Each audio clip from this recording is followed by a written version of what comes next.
You got a convenience store that can freely travel between the apocalypse and the real world. You thought countless zombies would tear you to pieces, but the store unexpectedly has absolute protection. So you started selling cheap instant noodles, bottled water, and ham sausages at high prices. In the dangerous wasteland of the apocalypse, you'll build a business empire of your own. At this moment, you're holding a hot phone and listening to your girlfriend say coldly, "Let's break up." It has been 3 years since graduation, and you still don't have any savings. Your girlfriend finally couldn't stand your poverty anymore and turned to the rich second-generation Wang Hao instead.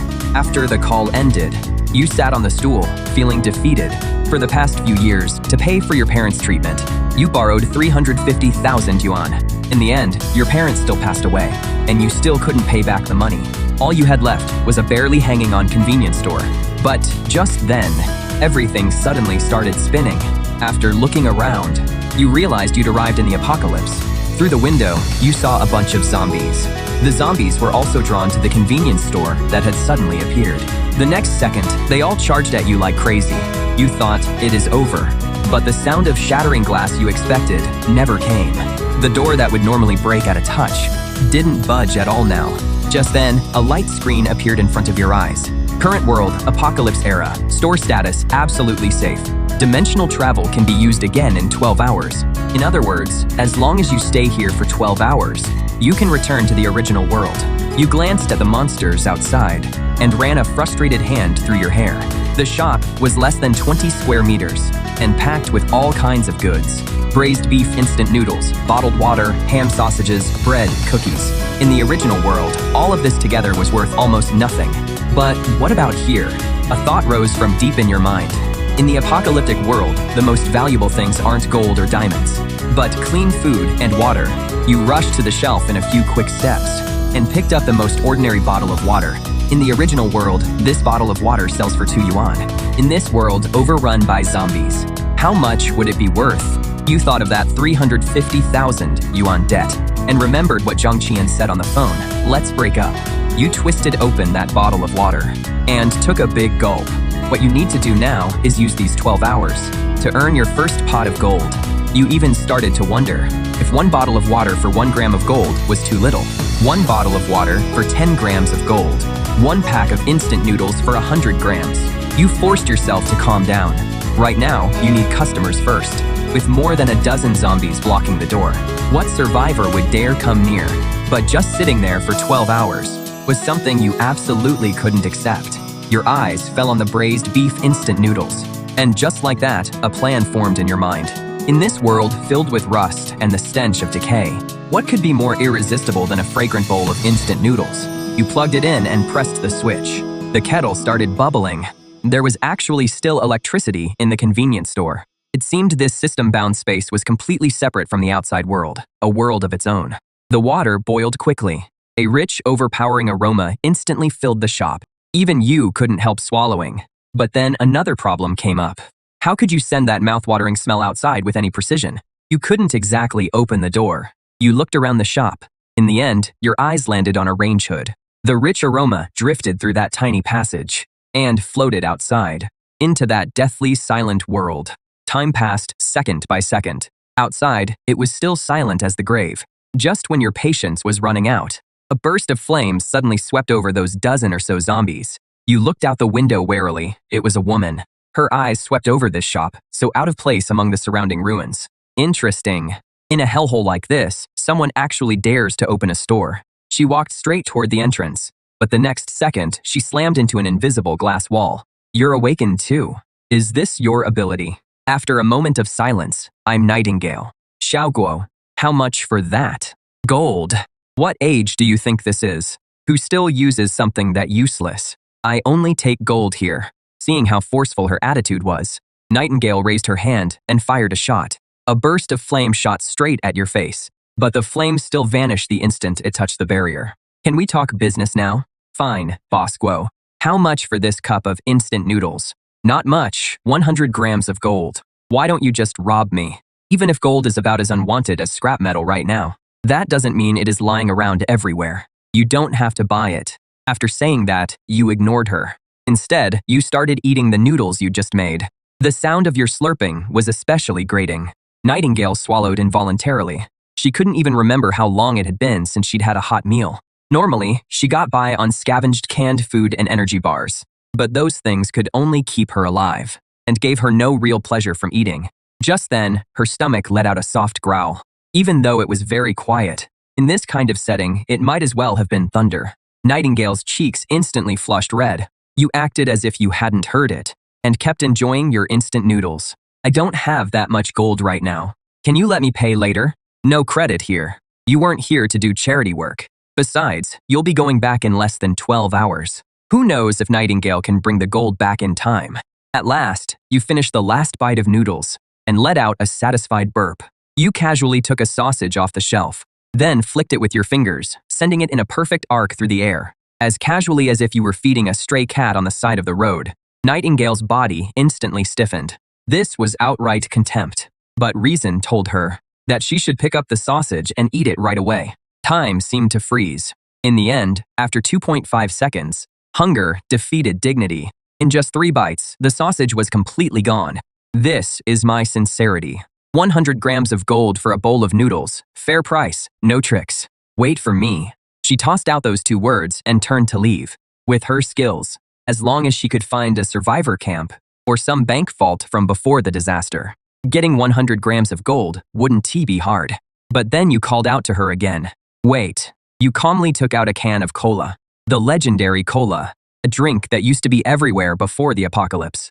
But now, it was more luxurious than any fine liquor. This one costs 50 grams of gold a can. Without waiting for Nightingale to respond, you tore open another pack of spicy strips. This one is cheaper, 30 grams of gold. A can of ice-cold cola, spicy strips, and hot instant noodles.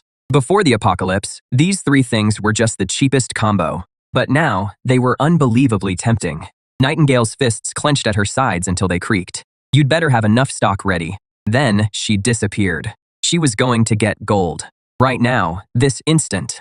At this moment, dimensional travel still had 10.5 hours left on cooldown. You started checking your supplies. Master Kong, 10 cases of Nongfu Spring, 15 packs of spicy strips, and plenty of sausages. You even found 5 eggs in the corner. An idea came to mind. A little over an hour later, a loud bang came from outside the door. Nightingale was back. She looked a little worn out, and she had a black bag in her hand. 200 grams of gold, no less, maybe more. Allow this item to enter the safe zone one way. After silently granting permission, the black bag was lifted by an invisible hand and gently dropped at your feet. Nightingale's pupils shrank sharply again. This man was even more unfathomable than she had imagined. After checking the goods, you took out braised beef instant noodles, ice-cold cola, and spicy strips. Then, right in front of Nightingale, you boiled another kettle of water. Finally, carrying the steaming bowl of instant noodles, you walked to the door. Just when Nightingale thought you were about to hand the food over, you suddenly stopped. You took an egg out of your pocket and looked at Nightingale. Miss, want to add an egg? How much? 50 grams of gold. For 1 egg, 50 grams of gold. Why don't you just rob me? You don't have to buy it. This shop's eggs are sold only to those destined for them. With that, you were about to put the egg back in your bag. Wait. As a powerful flame awakener, Nightingale had always been the one others submitted to. But today, she kept hitting one wall after another. The words, "I don't want it anymore," were stuck in her throat, unable to come out. She reached into a small leather pouch at her waist and felt around inside. A crystal, the size of a pigeon egg, lay quietly in her palm. I don't have any more gold on me right now. I'll trade this for your egg. You raised an eyebrow. You thought to yourself, what the hell is this thing? Just as you were about to refuse, a light screen appeared. High energy item detected. Low-level zombie crystal core. Strongly recommend completing this transaction.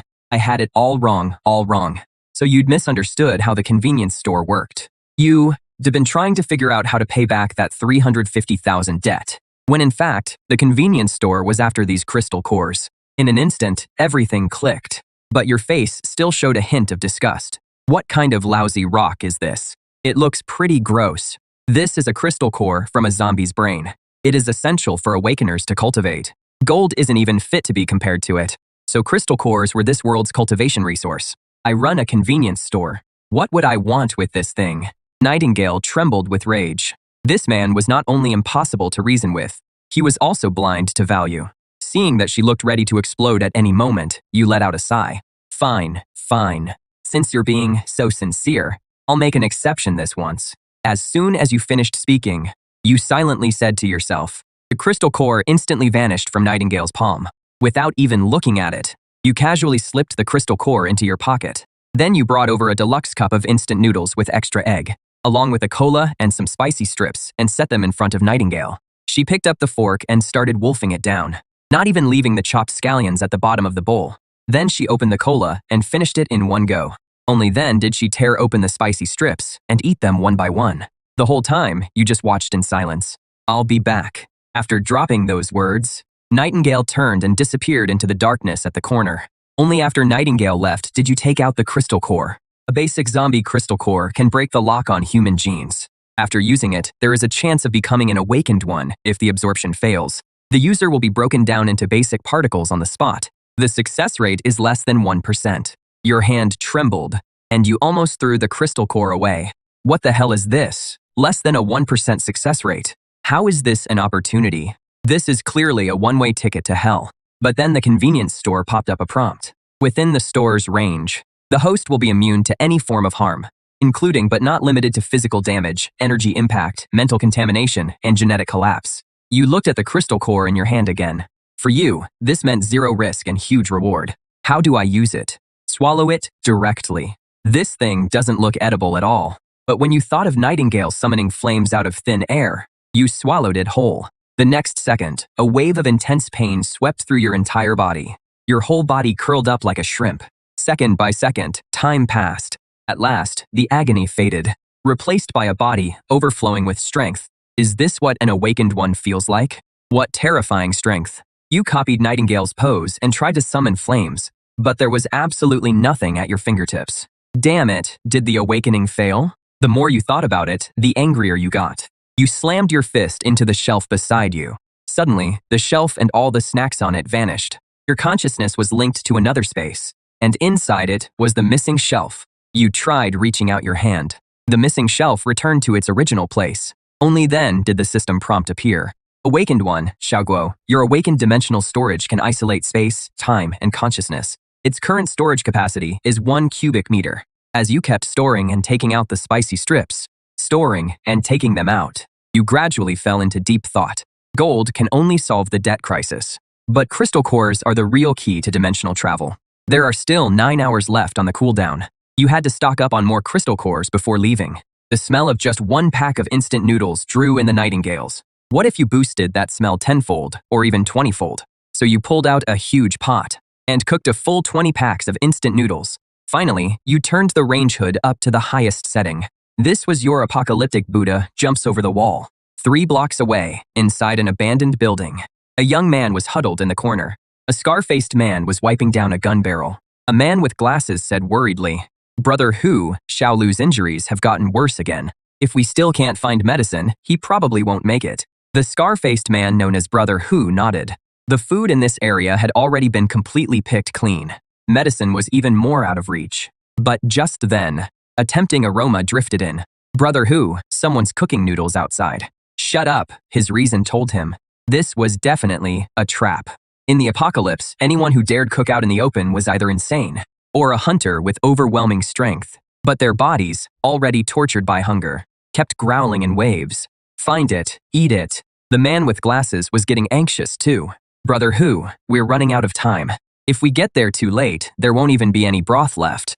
Brother Hu knew better than anyone that if this kept up, the 3 of them would starve to death sooner or later. In the end, a ruthless glint flashed in his eyes. They moved through street after street and spotted a small convenience store. A huge electric cooker was sitting right at the entrance. The pot was filled with instant noodles and ham sausages, and you were leaning casually against the doorframe. A trap. This had to be a trap. The 3 of them swallowed hard, but didn't dare step forward. Just then, he saw that behind the abandoned vehicle across from him, there was a man hiding in ambush. The others noticed him too. Brother Hu quickly made a gesture for everyone to stay quiet. Brother Hu calmed down, and soon spotted more people lying in wait. There was a blurry figure in the second-floor window on the left, and a metallic glint behind the trash pile in the alley on the right. At least 4 groups, like them, had been drawn in by the smell. Of course, you inside the hall knew that quite a few people had gathered nearby. Everyone, after watching for so long, aren't you hungry? Your voice wasn't loud, but every person hiding nearby heard it. But there was no response at all. You fished a piece of sausage out of the pot and stuffed it into your mouth. Business is built on goodwill. I've got noodles and water here, and plenty of sausage to fill you up. The man behind the abandoned car finally couldn't hold back and spoke. What is the price? Gold or crystal cores? Everyone was stunned for a moment. Crystal cores made sense. They were real hard currency. But in the apocalypse, gold wasn't even worth as much as a steel plate. At that moment, an angry shout came from behind the trash pile. Damn it, this punk is messing with us. He never planned to trade. Let's kill him together. We'll split what is in the pot evenly. As soon as he said that, the atmosphere instantly turned even stranger. Everyone was thinking fast. But you kept eating your noodles without even looking up. You can try, but let me make this clear first. Anyone who makes a move will lose the right to trade, and can only watch helplessly as others eat noodles and drink the soup. The man behind the trash pile couldn't hold back any longer. Damn it, I don't buy this. He pulled out a shotgun, and 2 more men came out from behind him, holding a machete and a steel pipe. Everyone was waiting for someone to make the first move and test you. The man pulled the trigger without hesitation. But when the bullet was 2.5 meters from the convenience store, it hit an invisible wall. From start to finish, you didn't even flinch. You even fished out another sausage and stuffed it into your mouth. The entire square fell into an eerie silence. His 2 companions with the machete and steel pipe also froze in place. Just then, the man behind the abandoned car seemed to realize something. Since physical attacks don't work, what about non-physical attacks? An invisible wave gathered in his palm. An invisible burst of psychic force shot toward you. This was his ability, Psychic Pierce. But when that psychic blast hit the convenience store, it didn't even cause the slightest ripple. At that moment, everyone understood. Inside the small hall, you were invincible. Even Tiger Bro's underling was already drenched in cold sweat. He was extremely relieved that he hadn't acted on impulse just now. You finally finished the noodles in your mouth. Then you looked toward the man behind the trash pile. I said it before. Anyone who makes a move will lose the right to trade. Does anyone still want to try? The area fell into deathly silence once again, just as the tense standoff was about to drive everyone crazy. The rhythmic click of high heels came closer and closer. Everyone looked toward the source of the sound. It was Nightingale.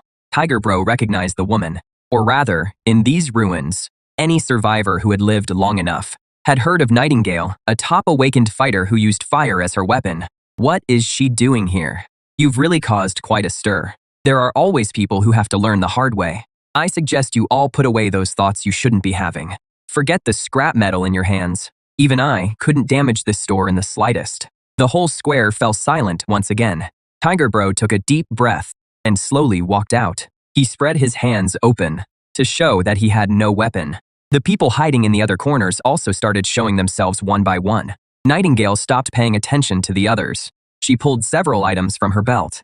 3 gleaming gold bars. Each one weighed a kilo. I want cookies, canned food, and water. Any food that is easy to carry and store. For a top hunter, those ready-to-eat processed foods were the more practical choice. You liked doing business with smart people. Soon, you brought out compressed biscuits, luncheon meat, canned food, and bottled water. A deal was easily completed in front of everyone. Nightingale took the food. Then he turned and disappeared into the darkness. Everyone's attention shifted back to you. This time, there was no more testing or killing intent. Only the purest desire remained. Now, it is your turn. You all understand the rules, right? Gold or crystal cores for food. Except for the guy guarding the door, of course. The man finally couldn't hold on any longer. He crawled and stumbled over to you. Boss, I was wrong. I really was wrong. Please, just give me a bite to eat. Even a sip of soup is enough. The 2 companions behind him also dropped to their knees and begged for mercy. The survivors around them felt no sympathy, only relief that they hadn't acted impulsively just now. I said anyone who made a move loses their chance. After saying that, you stopped paying them any attention. Your gaze swept across everyone there. Who else wants to trade? Brother Who pulled out a crystal core and held it out to you. With a thought, the crystal core dropped into your pocket. You didn't say anything else, and simply turned around and took out 3 large bowls. You filled them to the brim with noodles and ham sausage. Brother Who held the bowl of noodles and felt a warmth he hadn't felt in a long time. The 3 of them immediately buried their faces in the bowls and scarfed the food down. Once someone took the first step, The people behind them could no longer hold back. No, boss, I'll trade. Me too. I have crystal cores. The man who had attacked you earlier also came up to you. He silently took out 2 crystal cores and didn't dare look you in the face. You took them without expression and gave him a bowl too. Once trading started, there was no stopping it. Some people took out gold jewelry, while others took out crystal cores of different sizes. Before long, more than a dozen crystal cores were piled up under your counter, and the big pot of noodles was gradually running low. But just then, the 3 men from earlier fell into complete despair. If I don't get to eat, then none of you are eating either. He immediately lunged at a scrawny survivor. Noodles and broth spilled all over the floor. The other survivors who were eating all stopped too. With a cold, furious stare, they looked at the madman who had broken the rules. You stopped eating your noodles too, and watched the farce unfold. Suddenly, a burst of fire shot out. He didn't even have time to let out a scream before his whole body turned to ash. His 2 companions met the same fate as well. In less than 3 seconds, the 3 of them completely vanished from this world. Nightingale slowly stepped out of the darkness. I hate people who break the rules. You took a can of Coke from the freezer and tossed it to Nightingale. You said nothing. You just kept stirring the noodles in the pot. The transaction went on in complete harmony. Brother Hu and the other 2 had already finished their noodles. They even drank every last drop of the broth. More and more people poured in from every corner of the ruins. The shelves in the convenience store were emptying at an astonishing speed. No one complained about the prices, and no one caused any trouble. In the end, you sold out everything in the store. Nightingale tossed aside the empty Coke can in her hand. She walked up to you. You made a fortune. When are you coming back next time? I don't know. Nightingale gave you a long look. Then she turned and disappeared into the darkness. After everyone left, the whole square fell completely silent. With a thought, you opened the dimensional warehouse. There were more than 100 kilograms of gold inside. There were also 33 crystal cores. Although devouring crystal cores brought intense pain, you didn't hesitate for even a second. You swallowed them all in one gulp. This time, it wasn't intense pain, but an unimaginable feeling of being torn apart from the inside. If you hadn't been inside the convenience store, you figured that surge of energy would have ripped you to pieces instantly. Amid the extreme pain, you absorbed the last bit of energy. When you opened your eyes again, you saw an insect on the ceiling. Its wings were beating at an abnormally slow pace. You heard the low growls in the zombies' throats outside the door. You could smell the stench of blood mixed with the earthy smell of soil. Your senses had been enhanced to an unbelievable level. You reached out toward the empty space beside the shelf and clenched your hand. With a slight tremble, the shelf slowly floated up into the air. This wasn't the power of dimensional storage, but telekinesis. You immediately summoned the system screen. Awakened ability, first level dimensional storage. Current capacity, 1,000 cubic meters. Awakened ability, telekinetic control, can manipulate objects weighing up to 50 kilograms from a distance. You actually awakened a second ability. For the rest of the time, you calmly waited for the countdown to end. As the twisting sensation came over you again, you returned to your original world. The strange smell of rust and decay disappeared. In its place was the fresh scent of soil mixed with grass. Dimensional travel complete. Current world Earth. Time until the next jump from Earth, 12 hours. It was still before dawn. You went back to the folding bed and slept for a few hours. 9 a.m. You arrived at an old shop in the antique market. Boss, do you buy gold? The owner asked about the purity and where it came from. You said nothing. Instead, you took out 2 gold bars. The dull thud made the owner sit up straight, right away. The owner spent more than 10 minutes inspecting them before finally looking up. Good stuff. One price, $580,000. $700,000. Kid, that is too high. I'm taking a risk here, and I still have people to pay off. $700,000. The owner was silent for a full half minute. Then your account received a transfer of $700,000. After leaving the market, you immediately called the debt collector. Hello, who is this? Xiao Guo. Xiao Guo, so you finally decided to call. What did you get the money together? That is right. The abandoned number 3, cement factory on the west side of the city. Bring the money at 3 this afternoon. Come alone. At 3 in the afternoon, at the cement factory. Brother Biao had 7 or 8 lackeys standing behind him. Seeing that you actually dared to come alone, he spat out the cigarette butt in his mouth. Where is the money? Where is the IOU? Brother Biao broke into a grin. Prices have gone up a lot lately. My boys have to eat too. Then he held up 5 fingers. 500,000. I'll burn the IU right in front of you. You hate people who break the rules. I was going to pay you back 350,000. But now, I'm only paying 200,000. Your voice wasn't loud, but everyone there heard it clearly. Brother Biao's face froze. He couldn't believe what he'd just heard. How much did you say? 200,000, not a cent more. A lackey beside him immediately grabbed a steel pipe and swung it at you. But the bloodbath everyone expected never happened. Just 4 inches from you, it stopped. You casually caught it with one hand. The thug went flying like he'd been hit by a truck. His agonized scream echoed through the entire cement plant. Brother Biao finally snapped out of his shock. Get him! But no matter how many there were, they couldn't withstand a few elbow strikes from you. Before long, several thugs were sprawled out in front of Brother Biao, their whole bodies trembling violently. Not from anger, but from fear. Don't come any closer. I'm telling you, my boss is Brother Cheng. Brother Biao hurriedly pulled out a stack of papers. Right in front of Brother Biao, you counted out 200,000. It was supposed to be 350,000, but now it is worth only 200,000. Then you tore up the IOU and turned to leave. That matter was settled for the time being. You still had something more important to do. You went to the used car market. Not long after, you drove a used van to the largest food wholesale market. You walked into the wholesale store. Before the clerk could even speak, you said, "Hello, I'd like 200 cases of instant noodles, 100 cases of sausages, 200 cases of compressed biscuits, and 100 cases of canned beef, 500 cases of bottled water." Although they were shocked by the size of the order, but they still got everything ready for you pretty quickly. Why worry about all that? The one paying is the boss. It took you a full day to move all the goods out. There were still 2 hours left before the dimensional crossing. In yesterday's first trade, a lot of the gold was gathered from the ruins at the last minute. To maximize profits, you had to rely on volume and work with different strongholds, and have them collect the gold. Feeling the power inside your body gave you a sense of distance from your past. In the remaining 2 hours, you planned to have a good meal and say goodbye to your former self. So you drove to the most luxurious restaurant in the city. Compared to the luxury cars at the entrance, your van looked completely out of place. Even the valet thought you were there to steal a parking spot. "Sir, here at our establishment." But you simply pulled out a gold nugget the size of a soybean and handed it to the valet, telling him to park your car properly. "If you don't, I'll break your legs." The moment the gold nugget landed in his hand, that heavy weight made the valet freeze on the spot. You didn't even look at him.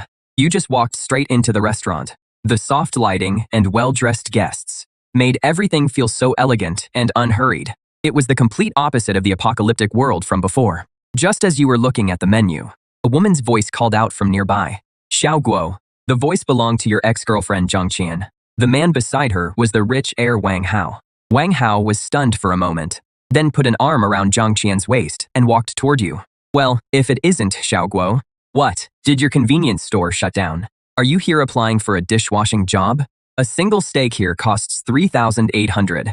Your monthly salary wouldn't even cover one bite. Too noisy. Tell your head chef to decide what to serve, whatever he is best at." Wang Hao felt like he'd punched a pillow. Being completely ignored like this made him feel awful. So he raised his voice again. "Are you deaf? I'm talking to you." But your face still showed no expression. Zhang Chen suddenly felt like you were a complete stranger. Hearing the commotion, the restaurant manager hurried over. "Sir, please calm down. Please don't disturb the other guests." When Wang Hao saw the manager, he got even more full of himself. "Manager Zhou, you came at the perfect time. So your restaurant lets just anyone in now. Letting someone like this sit here is dragging down your restaurant's class." Manager Zhou, of course, knew Wang Hao. Although he was the son of some local real estate tycoon, he noticed how unusually calm you were. So he stayed polite but firm. "Mr. Wang, our restaurant treats every guest equally. Do we have a private room?" Manager Zhou immediately gave you a 90-degree bow. "Mr. Xiaoguo, we're deeply sorry. We failed to serve you properly and ruined your dining experience." He immediately had a new server escort you to a private room. From beginning to end, you didn't even look Wang Hao in the eye. Wang Hao still wanted to say something, but Manager Zhou cut him off. "Mr. Wang, please stop causing a scene at once, or I'll have no choice but to call security and ask you and this lady to leave." In the private room, all kinds of exquisite dishes were served. Back then, you weren't even worthy of eating them. Now that you'd tried them, you realized they were nothing special. After the meal, you returned to the convenience store. At that moment, there were 150 seconds left until the next traversal. When the time ran out, the city's noise quickly faded away, replaced by the dead silence of the apocalypse. The 12-hour traversal cooldown had also dropped to 11 hours. You guessed that as the number of traversals increased, you'd eventually be able to travel freely between the apocalypse and the real world. You could feel many eyes on you from all around. The survivors from last time had already spread news of the mysterious convenience store all over. The people coming now were no longer starving stragglers, but scouts from organized groups. After about 10 minutes, a figure walked toward the convenience store. The man stopped at your door with a rifle slung over his back. "My name is Scorpion. I'm here on behalf of Rock Stronghold. I'd like to talk about a deal with you. Our stronghold needs a large amount of supplies. Food, water, medicine, weapons, ammo, we want it all. I don't sell weapons." There was no disappointment on Scorpion's face, as if he'd already expected that answer. He pulled out a gold bar from his pocket and set it on the table. "This is the deposit. We want to build a long-term partnership with you. We hope you can give us a better price. My prices are the same for everyone." Just then, several faint ripples appeared in the shadows behind him. Scorpion raised a hand in a calming gesture. "We're sincere about this." You said nothing. Instead, you reached out toward the canned meat on the shelf without touching it. It slowly floated over to the counter. Scorpion's pupils suddenly shrank. Before seeing your telekinesis, Scorpion had thought your only advantage was that impenetrable defense. He didn't expect you to be a powerful awakened one yourself. 1 case of canned food. 1 gold bar. We need an exact number. We need to know exactly how much stock you have. That was also one of the reasons for this visit. You let out a soft chuckle and snapped your fingers. A small mountain of bottled water appeared out of thin air on the ground. The sight made Scorpion's brain freeze for a full 2.5 seconds. Is this enough? If not, you snapped your fingers again. Another small mountain appeared, this time made of compressed biscuits. Scorpion swallowed hard. The man in front of him not only had telekinetic powers, he also had spatial powers. "How do you set the price?" "I told you already, 1 gold bar. For 1 case of canned food, we'll take it all. But we'll need time to prepare. Gold can be traded for goods. As for the scattered items on the shelves, if you want to buy in bulk, you'll have to pay a different price. Qinghe can't be used for trade. It is the source of an awakened one's power. It is the foundation of the stronghold's existence. That is your problem, not mine." The moment you finished speaking, the 2 small mountains vanished out of thin air. From start to finish, the leverage in this deal has been in your hands. If Scorpion refuses to trade, then, once the other outposts agree to it, Panshi will eventually be unable to hold out and will completely fall apart. We need a specific exchange rate. 100 gold bars plus 10 crystal cores for water. As for the biscuits, the price is doubled. Scorpion's fists clenched tightly at his sides. This isn't just an outrageous price anymore. This is outright robbery. Scorpion took a deep breath, forcing himself to calm down. "I need to go back and report this gold bar to the leader. Consider it your fee for asking directions." You nodded and pocketed the gold bar. Scorpion said nothing. He slowly stepped back into the darkness. You went back to the counter and calmly wiped down the already spotless countertop. Another 10 minutes passed. 3 figures emerged. One was a middle-aged man wearing glasses. 2 soldiers followed behind him. "Hello, boss. My surname is G. Everyone calls me Professor G. I'm from the lighthouse shelter." You said nothing. You just quietly watched him. From an economic perspective, your current model can't be sustained for long. Once an outpost loses a large number of crystal cores, it is bound to collapse. When that happens, who will buy your goods? That just makes the remaining crystal cores even more valuable now. The smile on Professor G's face completely froze. You don't care at all about any system or any future, because you alone hold the power to set the prices. Just then, Nightingale stepped out of the darkness. A crystal core dropped onto your counter. You didn't say a word. You took out a self-heating rice meal, a can of beef, and 2 bottles of mineral water. Nightingale took the items and turned to leave. The whole exchange happened in silence. His so-called rational analysis had turned into a complete joke. 100 gold bars plus 10 crystal cores. Water is available for that exchange, but it'll cost extra. The nonsense you just spewed wasted 3 minutes of my time. So now it'll cost you 15 crystal cores. We'll trade. The man in front of you might not be the strongest awakened in the wasteland, but his convenience store was unbeatable. Professor G pulled a military communicator from inside his coat. Bring 100 gold bars and 15 crystal cores. About 20 minutes later, the roar of engines came from the distance. 2 metal cases were placed in front of you. One was packed full of gold bars, and the other held 15 crystal cores. You also tossed case after case of water beyond the boundary. After the trade was complete, several figures slowly emerged from the darkness. Scorpion was back. There was also a team of 20 behind him. Almost instinctively, both sides raised their guns at each other. We brought what you asked for. Several cases were opened. Inside were not only gold bars, but also 20 crystal cores, 10 more than you asked for. Scorpion made his attitude clear in the most direct way possible. Professor G's face looked worse than a dead man's. It is the apocalypse already, and you're still trying to one-up your dad. With a casual wave of your hand, you took out a huge pile of compressed biscuits and several cases of canned beef from your dimensional storage. These are for you. Scorpion's breathing caught for a moment. He had bet right.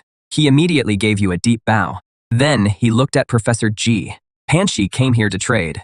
We don't want any unnecessary trouble. But if Lighthouse wants to start something here, we'll go all the way with you. As soon as he finished speaking, the guns behind Scorpion were cocked all at once. Someone from Lighthouse forced out a few words through clenched teeth. We're leaving. You quietly watched it all. Interesting. One was Lighthouse, built on technology and knowledge, and the other was Panshi, where strength and discipline ruled. After he left, Scorpion bowed to you once more and quickly withdrew as well. From these 2 deals, you gained another 100 kilograms of gold. The silence didn't last long. This time, 3 convoys drove in from different directions. The snarls of zombies came from all around. The 3 factions almost all gave the order to prepare for battle at the same time. On one side was the burst fire of heavy machine guns and assault rifles. On the other were fireballs and ice spikes unleashed by the awakened. After the last zombie was taken down with a shot to the head, the square once again fell into a brief calm. Boss, we from Battle Axe have something to say. We from Ark have come in good faith as well. Start lining up over there. Battle Axe is one of the real powers in this Eastern District. Since when did we ever have to stand in line? Boss, what do you mean by this? We came in good faith to clear out the zombies outside. I said, line up. If Battle Axe's people don't follow the rules, then I won't sell you anything. Battle Axe still carries some weight in this Eastern District. Being friends with us won't hurt you. I don't care whether I have one more friend or one less. Either follow the rules, or leave and get in line. What would that do to Battle Axe's reputation? The bald man let out a low growl, as if he had made up his mind, and sharply waved at the men behind him. Bring it over. I'm buying first today, no matter what. 2 Battle Axe members carried a heavy metal case forward. Someone broke the rules. This deal is over. With that, you waved your hand and put all the supplies into the dimensional warehouse. In an instant, the whole convenience store was completely empty. Both factions looked at the bald man. The burly man's face was already full of rage. I came with gold and crystal cores. That was me showing you respect. Don't mistake my respect for weakness. When Battle Axe speaks in the Eastern District, no one dares say no. Who the hell do you think you are? I hate barking dogs. Open fire, blow his damn shop to pieces. A hail of bullets instantly poured toward the convenience store, but every one of them was blocked by an invisible shield. Not only will I never sell Battle Axe another bit of supplies, I'll also offer 100 cases of canned beef for your life. All the Battle Axe members froze in place. Then you raised your hand and waved it.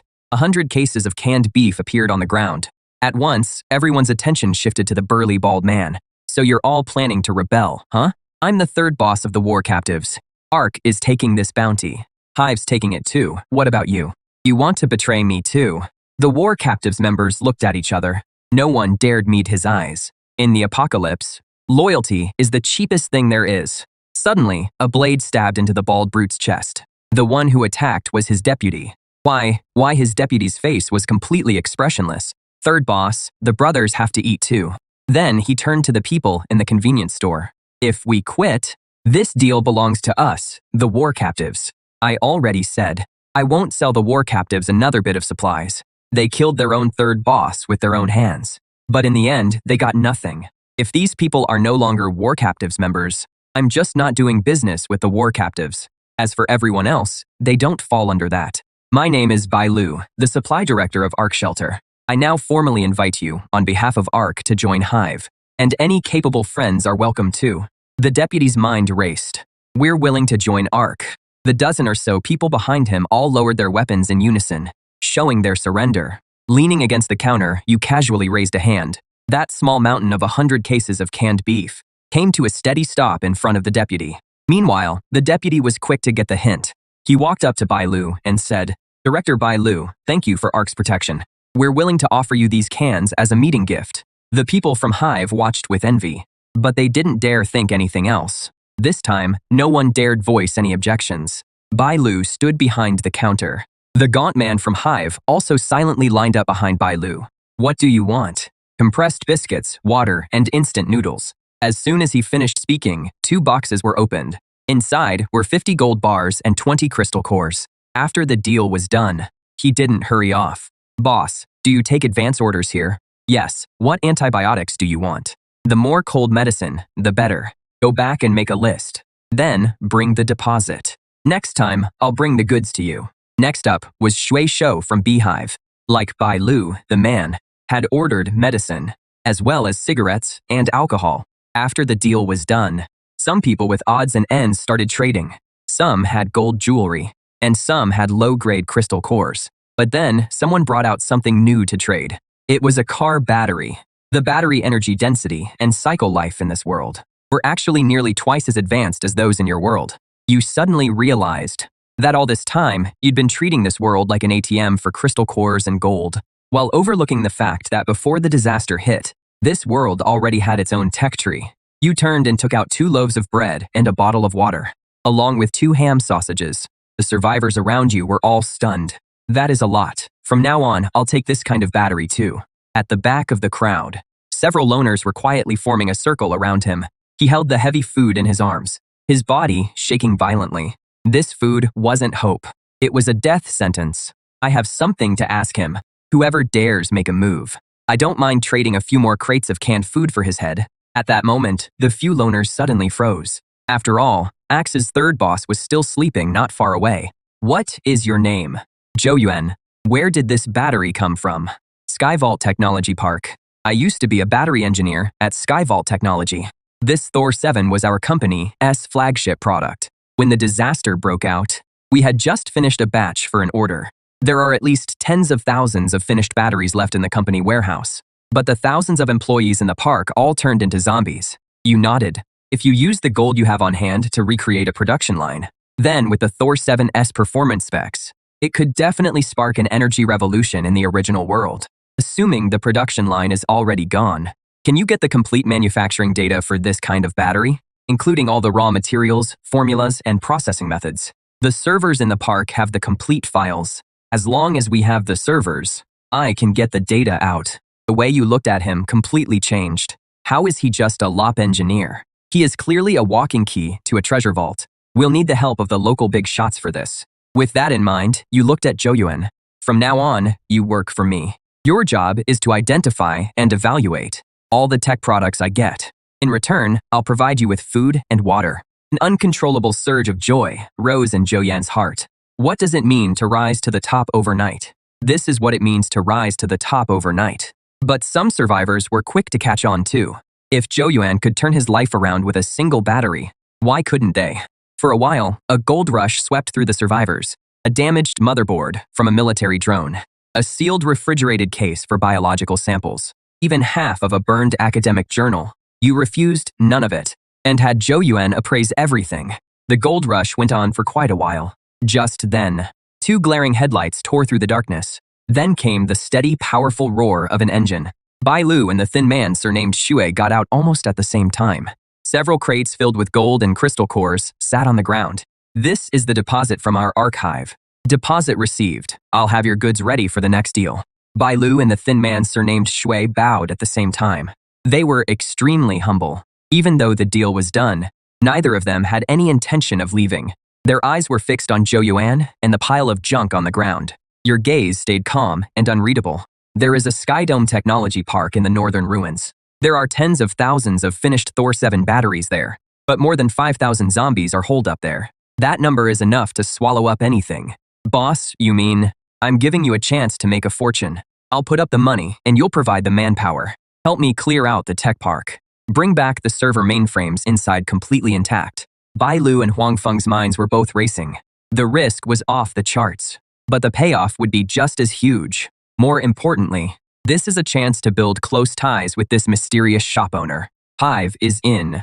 Our Hive, Ripper Squad, has the strongest solo assault capability in all the ruins. We can guarantee the mission gets done.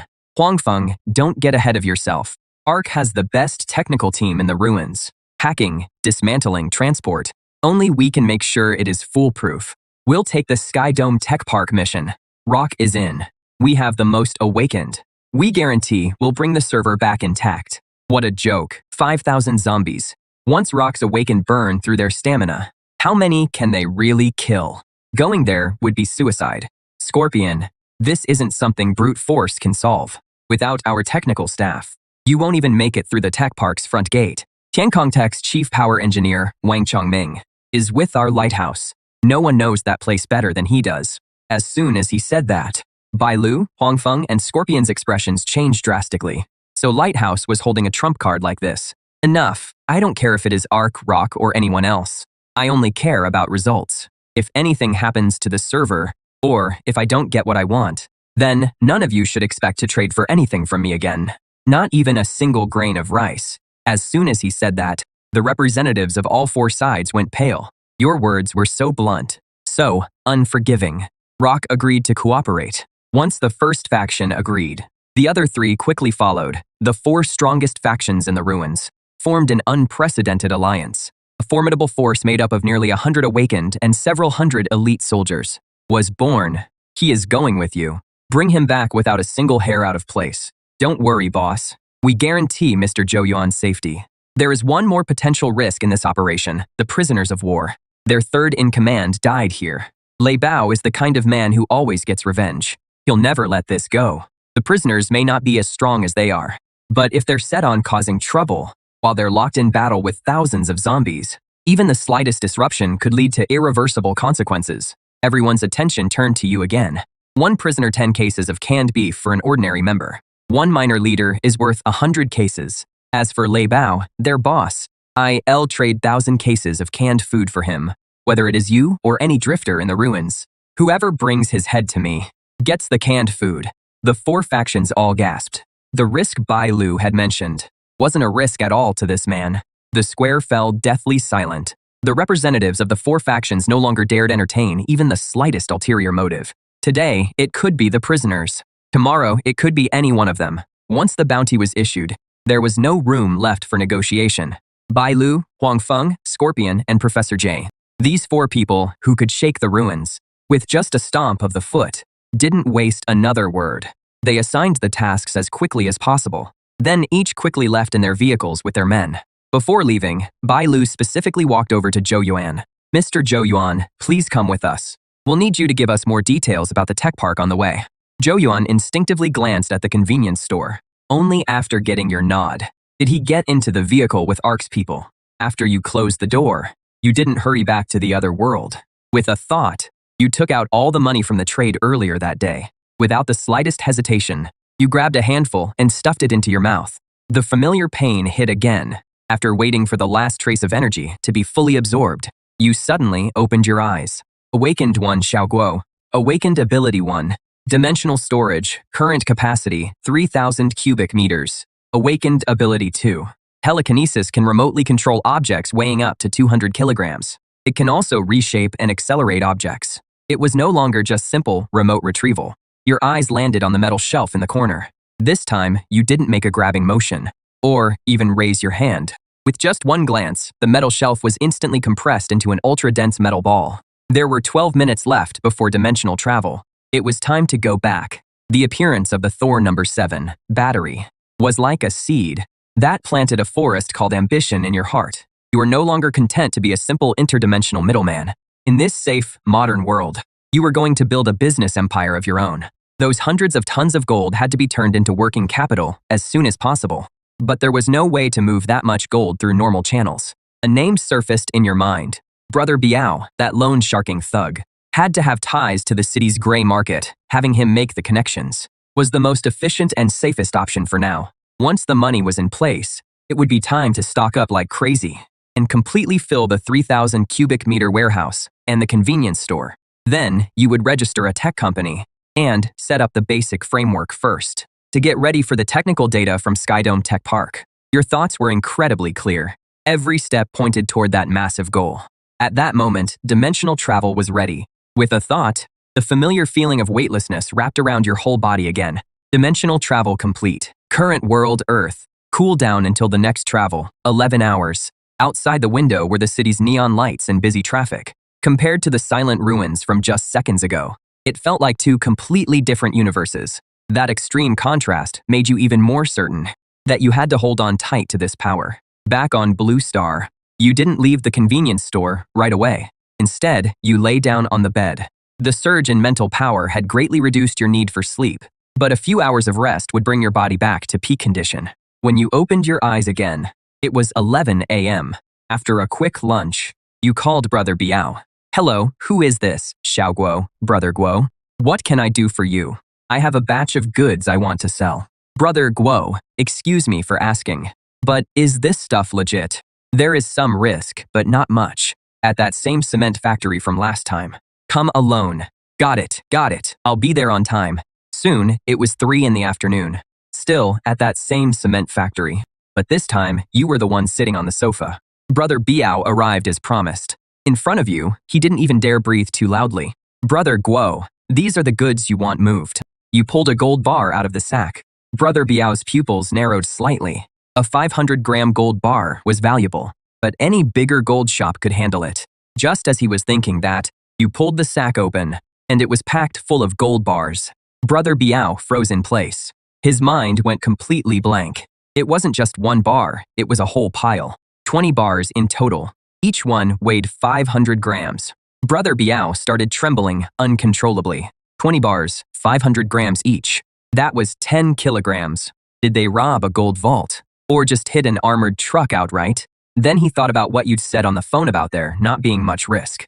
This is what you call not much risk. The second anyone touches this stuff, it is basically a one-way trip to the execution ground. A case this huge, he wouldn't even dare dream about it.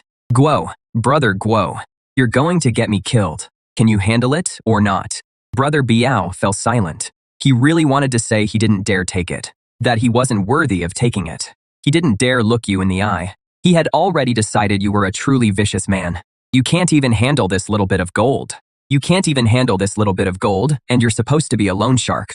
You can't even handle something this small?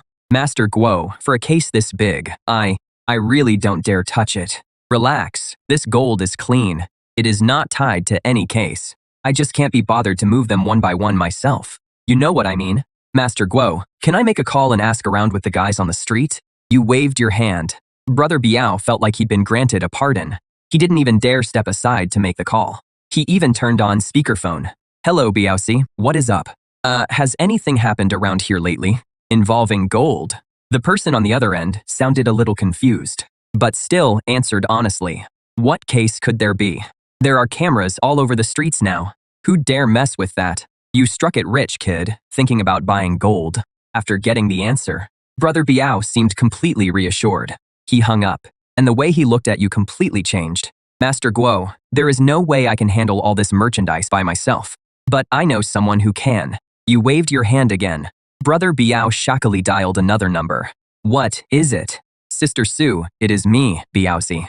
I've got a big shot here, with a batch of gold on hand. He wants to sell it, and it is a lot, about 10 kilograms. After hearing that, the silence on the other end dragged on even longer. Half an hour later, the usual place, I'll inspect the goods myself. You arrived at a private club. Sister Sue was a woman wearing a chapao. She gestured for you to sit. You didn't stand on ceremony either. You casually sat down in the seat. Then, you tossed the sack onto the table. The woman called Sister Sue didn't stop pouring tea. Only after sliding the tea in front of you did she slowly speak. "My friend, how should I address you?" "Mr. Guo, may I see the goods?" You nodded. After opening the bag, 10 gold bars lay there quietly. Sister Sue handled them with expert skill. After examining them for a long while, she murmured, 999 pure gold full weight too. Standard large gold bars. Only then did she look up at Mr. Guo. "Such a large shipment, where did it come from?" You picked up your teacup and took a light sip. "Mr. Guo, it is not that I don't trust you. It is just that this business has its rules. 10 kilos is no small amount. I have to get a clear answer. As she spoke, she watched your expression. But you said nothing. You just glanced at Biao-ji. Biao-ji immediately got the message and hurried out. Then you took a gold bar out of the bag. With Sister Sue watching, you applied a little pressure. The gold bar was like putty in your hands. Someone with that kind of strength would have no reason to deal in a batch of dirty gold. She took a deep breath and named her price. 710 per g-ram for 10 kilos, that is 7 million. You didn't agree, but you didn't refuse either. What is the most you can move?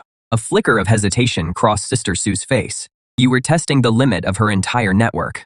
Mr. Guo, if the goods are all this clean, I can move 50 kilos for you every month. So 35 million a month, too little. You slowly held up one finger. 100 kilos is a tenth of a ton. Sister Sue could no longer keep her composure. Mr. Guo, are you joking? 1 ton of gold, at current market prices, would mean nearly $1 billion in cash flow. Her operation simply couldn't handle something that big. Impossible. No private channel can move a ton of gold within a month. This isn't even just about money anymore. It is a direct challenge to the entire modern financial regulatory system, and cash flow in the hundreds of millions would definitely draw the attention of the authorities. That would be a huge problem. Of course, you'd already thought of that. So, what if I don't need all of it converted into cash? You mean an asset swap? I need an industrial park or a battery manufacturer. That unexpected answer left Sister Sue completely stunned. She hadn't expected you were moving gold, not for a life of luxury, but to build a real business. Someone who could crush a gold bar with his bare hands, someone who could produce a ton of gold every month, actually wanted to be an entrepreneur. This was no longer just a deal. It was a capital operation on a scale he couldn't even imagine. Mr. Lin, this is already completely beyond my authority. I need to report this to my superiors. You just waved your hand. I'm the boss. Suwan said, there is a huge deal, and the gold is clean with a large quantity. At that point, she glanced at you. For now, I only have 300 kilograms on hand. The other party can supply 1 ton a month. He currently has 300 kilograms in stock. After the call ended, Suwan went from leading the deal to being nothing more than a messenger. Mr. Guo, my boss wants to meet you in person. Tomorrow night at 7, same place. You nodded and pointed at the gold. Let's sell this batch first. As a show of good faith, we can offer 810 yuan per g-ram for this batch.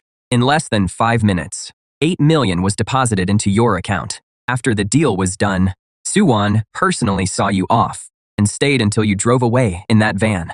After you left, Brother Biao came over with a flattering smile. Sister Sue, how did it go? As for Master Guo, from now on, anything involving Mr. Guo, don't ask a single question. Whatever he tells you to do, just do it. If anything goes wrong, no one will be able to protect you. Brother Biao felt a jolt in his heart. He nodded over and over like a pecking chick. After leaving, you didn't go back to the convenience store. Instead, you went to the wholesale center. When the salesperson from last time saw you, he immediately came out to greet you. Boss Lin, you're back. What do you need this time? Use this list. Multiply the quantity of every category by 10. The manager glanced at it. His hands trembled slightly. I'll make sure everything's fully taken care of. After paying the 2 million yuan for the goods, you made trip after trip to the industrial park, until more than half the dimensional warehouse was filled. You still had something even more important to do. A box of ordinary antibiotics, in that ruined world, was worth far more than gold. You drove to the city's wholesale medicine district. You didn't choose one of the big, polished storefronts. Instead, you walked into a small shop in an alley. After the middle-aged man in the shop glanced at you, no prescription or hospital purchasing license, no sale. But you simply pulled out your phone and showed him your balance. The long string of zeros reflected in the man's eyes. Amoxicillin, tourniquets, gauze, iodine solution, saline. However much you have, I'll take it all. The man's breathing stopped for a moment. Why are you buying so much? You just need to tell me whether you'll sell or not. In the end, he lowered his voice and took a deep breath. The storeroom's in the back. Follow me. Half an hour later, your car was packed full of boxes of medicine. Another $1 million+ payment went out. Next stop, Wujin City. Diesel, generators. I want 20 of this model. Solar charging panels. And the matching batteries. I'll take the whole lot. Wrenches, pliers, welding machines. Right, don't unpack them. Move them box by box. Last stop was the gas station. Regular channels wouldn't let you fill that much. Luckily, Brother Biao gave you an address, a private fuel depot hidden on the outskirts of town. When the owner heard you wanted several hundred barrels of gasoline and diesel, he practically wanted to call you his godfather on the spot. The several million you spent this time would pay you back 100-fold, even 1,000-fold in another world. At this point, there was still half an hour left on the dimensional travel cooldown. But you decided to wait a bit first. After all, if you traveled over now, it would be nighttime. You planned to adjust the timing. It would be best to travel over during the day. Morning came. You opened your eyes. It was exactly 6 in the morning. A familiar feeling of weightlessness instantly spread through your body. Dimensional travel complete. Current world apocalypse era. Next travel cooldown, 10 hours. The moment you open the door, a crowd of loners rushed over. Boss, I've got a battery here. Take a look. In his hand was a Thor 7 battery. The next second, the battery vanished. In its place were bread and bottled water. For the rest of the time, the survivors swarmed forward. This went on until 7 o'clock, when a slight tremor ran through the area. The 4 major factions of the ruins all got out of their vehicles together. Boss, we're ready. All technical staff and equipment are in place. The Hive scouts have already gone ahead. They're clearing obstacles along the way. Engineer Wang Chongming has confirmed the server's exact location.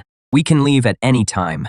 Have you all had breakfast? The sudden question caught Scorpion and the others off guard. Before they could answer, you gave a broad wave of your hand. A huge amount of instant noodles, self-heating rice, and canned food piled up into a mountain of supplies. The 4 of them swallowed hard. Even for them, getting enough to eat wasn't easy. As for eating well, that was even more out of reach. What are you all standing around for? It is from the boss. Go on. That shout was like lighting a fuse. The next moment, everyone lined up in an orderly way to get food. The soldiers' eyes instantly turned red. They stuffed food into their mouths in big bites. If even breakfast before departure was this generous, then if they really completed the mission, what would they get? Would they get meat with every meal? Just as everyone was enjoying the most lavish meal of the apocalypse, you made another move. Several more cardboard boxes hit the ground. This time, it wasn't food, but cigarettes. In the apocalypse, cigarettes were second only to crystal cores. As hard currency, hand them out. 2 packs for each regular soldier, and 1 carton for each awakened. These weren't ordinary supplies. This was a luxury for the soul. What you did was more effective than any pre-battle pep talk. It didn't just fill their stomachs. It also soothed their tense spirits. Just when everyone thought that was all, you raised your hand again. This time, it was several black cases marked with precise symbols. Professor G rushed over. He opened one of the cases. Inside were reconnaissance drones. The other cases held matching radios, anti-jamming, ultra-long battery life, thermal imaging. With these, we can avoid 90% of the danger ahead of time. Scorpion, Bailu, and Hornet gathered around. Their breathing grew heavy. In the past, they could only rely on scouts risking their lives to search the way ahead. And communication basically meant shouting. This was a total game changer. With everyone fed and rested, all the fighters were in peak mental condition. Move out. The roar of engines merged into a torrent of steel, making the ground itself tremble. The 4 major factions of the ruins rolled towards Skydome Tech Park. Bedrock's heavy trucks led the way, using their rams to tear through abandoned vehicles blocking the road with ease. Ark's convoy held the center in support. Inside her vehicle, Bailu used drones to monitor the surroundings, calmly coordinating each unit is route. Hive's motorcycles, led by Hornet, cruised along both flanks. Lighthouse's transport trucks followed steadily at the rear, protecting Professor G, the tech team, and the supplies. At that moment, a Hive scout's voice came through the radio. A small lion pack spotted 500 meters ahead, around 30 total. No special mutated variants detected. Bailu quickly gave the order. Arc Team 2, take them out. As soon as the order was given, several off-road vehicles broke away from the main force. Then the roof-mounted machine guns opened fire. A dense hail of bullets instantly tore the lion pack apart. The whole process was smooth and efficient, without a second wasted. Meanwhile, in the convenience store, you were leaning back on a folding bed, watching the monitor in front of you. The screen clearly showed the footage sent back by the drones. At that moment, the steel convoy stopped 1 kilometer from Skydome Tech Park. Skydome Tech Park was like a small city. 5-meter-high alloy walls stretched endlessly around it, and every 100 meters, there was a watchtower flashing red warning lights. The combat units quickly spread out and took up defensive positions. Meanwhile, Scorpion, Bailu, Hornet, and Professor G gathered together. their faces grim as they stared at the screen. Bai Lu zoomed in on the gate structure and said, "The main gate system is completely locked down. We'll need high explosives to blow it open." After hearing that, Scorpion said with a fierce look in his eyes, "Perfect. We'll lure every monster in the facility over here and take them all out. That'll save us from having to search for them one by one." Everyone agreed. So Bai Lu immediately began planning. They would build a fan-shaped defensive position centered on the gate. "We'll hold the breach and shred the entire undead horde coming through. Lighthouse handles the demolition. Hive handles security and cleanup. Bedrock holds the front line. Move out." As soon as the order was given, the four major factions sprang into action. The entire allied force moved like a finely tuned war machine. The fighters from Han Chi's stronghold set up the first line of defense in front of the gate. They also set up heavy machine guns aimed at the gate. Meanwhile, ARC personnel quickly set directional charges. Several Earth-type awakeners pressed their hands against the ground. At once, a deep rumble sounded. Then, the solid ground began to writhe and heave. Trenches appeared out of nowhere, forming a complex network of subzones. Before long, a crude but deadly defensive fortification had taken shape. The demolition experts placed high explosives on the alloy gate. Then they quickly pulled back. A moment later, a deafening blast rang out. In an instant, a huge breach appeared in the alloy gate. At that moment, the entire area fell into dead silence for several seconds. Suddenly, countless roars burst from the breach. Dense masses of zombies poured out through the breach and charged straight at the defensive positions. "Open fire." At Bai Lu's command, the heavy machine guns instantly opened up.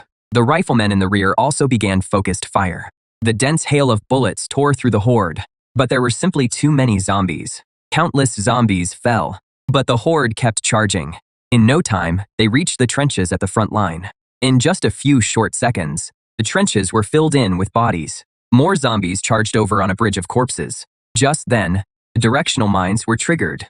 Amid the massive explosions, a huge area was cleared out in an instant, but it was immediately filled again by a fresh black tide of roaring zombies. Then, he personally picked up a light machine gun and sprayed the horde like crazy. The rock soldiers behind him also held the line with everything they had. The monitor showed flesh and blood flying everywhere. Everything was under control. You watched it all with a blank expression. You raised a hand and used a drone to look over the entire tech park from above. The zombie horde inside was visibly starting to thin out. At that moment, Nightingale appeared at the corner of the street. A group of awakeners followed behind her.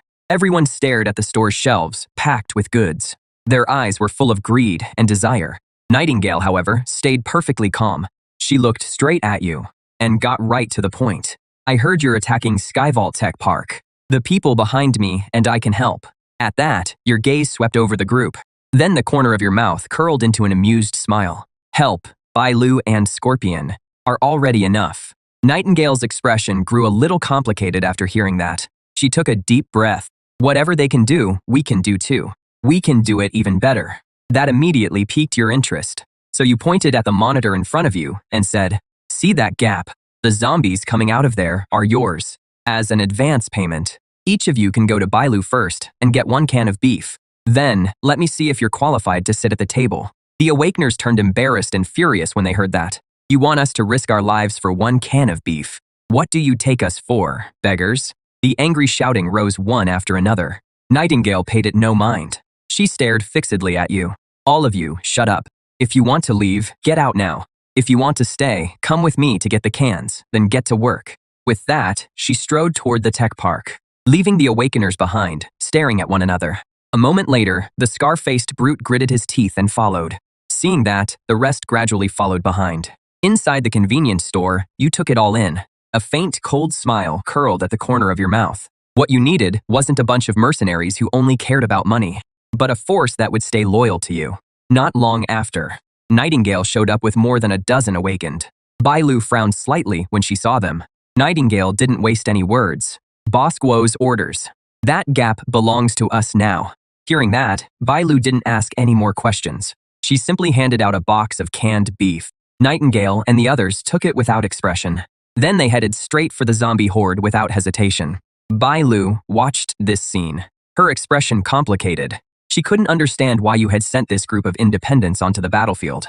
But she still pushed down her doubts and gave a new order. "Everyone, conserve ammunition. Extend firepower to both flanks." In an instant, the gunfire weakened. A deadly gap opened outside the defensive line. Countless zombies surged wildly toward the gap. Seeing this, the scar-faced brute let out a beast-like roar. He transformed into a savage beast, a humanoid monster over 2 meters tall, and charged straight into the zombie horde. More than a dozen zombies were sent flying instantly. The others sprang into action when they saw that. For a moment, all kinds of awakened abilities erupted across the battlefield. But the problem was quickly exposed. The awakened were all fighting on their own, with no coordination at all. Their attacks were wild but effective, but their defense was full of holes. From time to time, zombies slipped past their line. The soldiers could only shoot them down right away. Nightingale had been standing at the back of the group, watching coldly the whole time. Not until the team started showing signs of collapse did he finally make his move. He slowly raised his right hand. An eerie flaming lotus quietly bloomed in his palm, giving off a terrifying aura of destruction. Fall back. At his words, the awakened frantically retreated. The next second, Nightingale stepped forward and gently pushed the flaming lotus in his hand forward. The fire lotus flew from his hand. It drifted down lightly and landed in the center of the zombie horde. In an instant, it turned into a storm of fire. It completely swallowed up an area dozens of meters across. Hundreds of zombies were burned to ash in the intense heat. A moment later, the flames died away. Everyone stood there, frozen in shock. At that moment, you looked at the monitor and smiled. This Nightingale is interesting, strong enough, and level-headed. As for the others, they're nothing but a mob. As you thought it over, you noticed the zombies pouring out of the breach were starting to thin out. The zombies inside were almost cleared out too. Bailu and the others noticed it too. Morale on the battlefield instantly shot up. After several rounds of fire, the zombie horde was completely cut off. Then Bailu's voice rang out across the entire position. All units, move forward. Maintain a defensive formation. Enter the park and secure the central plaza. Right after that, engines roared to life again. The steel convoy quickly pushed into the tech park. Inside the park, asphalt roads ran in every direction. Futuristic buildings towered everywhere. Before long, Professor G successfully connected to the park's local network. He projected a 3D map into the air. Bailu quickly divided the map into 4 sectors. Splitting up would maximize efficiency. Hanshi will clear out the eastern sector. Zhongyuan will go with them to check whether the production line is intact. Feng Chao will clear the perimeter and the rooftops. Feng Zhou will handle the western administrative building and the data center. Deng Te will escort Professor Ji and Wang Chongming into the R&D building. Find the main server. Moments after the order was given, the joint force quickly split into 4 groups. They rapidly advanced toward their assigned target areas. Meanwhile, Nightingale and the others were left behind where they stood. Each of them had a complicated look in their eyes. They could only watch as the 4 major factions left. Just then, Bailu came back. Boss Guo sent word. He wants you to clear the 6 dorm buildings on the north side. Any problems with that? Nightingale gave a slight nod. Then, she started walking toward the dorm area. Seeing this, the people behind her quickly followed. At that moment, the Deng Te team arrived in front of the RID building. Professor Ji immediately sent people to clear the passageway. Then he and Wang Chongming took the elevator down to basement level 3. A moment later, the elevator doors slid open silently. At the end of the corridor on basement level 3 was a blast door. When Wang Chongming saw it, he quickly walked over. He entered a string of numbers into the control panel beside the door. Then came a click. The heavy mechanical lock began to turn. Then, the blast door slowly opened. A blast of cold air hit them at once. Inside the room, rows of black server racks were neatly lined up. Countless indicator lights flickered in the dark. Seeing this, the group quickly entered the room to look for the server. Soon, Wang Chongming said excitedly, "Found it." Hearing him, Professor Ji hurried over. At the same time, several technicians immediately spread out. They connected storage devices to the server ports and began copying the data. On the computer screen, a green progress bar slowly moved forward. Professor Ji then spoke into the communicator. "Boss Guo, Lighthouse has reached the target location. Copying the data is expected to take 40 minutes. Meanwhile, inside the huge production workshop in the Eastern District, the zombies had already been cleared out by the combat team. Zhou Yuan was standing in front of a massive production machine. His fingers moved quickly across the control panel. Soon, the indicator light above the machine changed from red to green. When Zhou Yuan saw it, he shouted excitedly, "The main structure of this production line is intact. We only need to replace a few worn parts. Then connect the power and it can be restarted." Hearing that, Scorpion asked in confusion, "Where are the batteries Boss Gu wants?" Over here, hearing that, Zhou Yuan pointed toward the tightly shut warehouse door deep inside the workshop. Then the rock soldiers stepped forward and pried the door open with a crowbar. Inside the warehouse, countless shelves stretched into the darkness. Everyone froze in place because the shelves were neatly stacked with brand new boxes. The boxes were printed with the unmistakable Thor Type 7 logo. At that moment, one of the soldiers stepped forward and cut open a box with a knife. The next second, more than a dozen brand new batteries rolled out. The rock soldiers instantly erupted with excitement. Zhou Yuan moved excitedly through the shelves, while quickly scanning the inventory codes with a tablet. There are at least 30,000 batteries here, and they're in excellent condition. The damage rate is under 5%. Hearing that, Scorpion could barely contain his excitement. If we bring this back, Boss Guo's canned food reward will probably pile up like a mountain. At that moment, Zhou Yuan called out again. There is more than one production line here. There are 2 complete production lines. As soon as he finished speaking, Scorpion burst into deafening laughter. He grabbed the walkie-talkie. Boss Guo, report. We found 30,000 intact batteries in the East District warehouse. There are also 2 complete production lines. In the convenience store, you were still leaning against the folding bed. Good news kept coming through the communicator. Beehive has secured all the high ground. No large-scale enemy presence has been found. The dorm building in the North District has been fully cleared. But your expression didn't change at all. You simply used your psychic power to take a can of cola off the shelf. Then, you leisurely started drinking it. Soon, the data copy was complete. All the batteries were packed up as well. Then, the 4 teams regrouped in front of the gate. By then, Scorpion was starting to feel uneasy. He didn't know whether you would agree to the victory banquet, or even take it out on him because of it. Just thinking about it made Scorpion's blood run cold. Not long after, the main group returned to the front of the convenience store. An eerie silence fell over the area. All eyes were fixed on the tightly shut rolling door. A moment later, the rolling door slowly rose.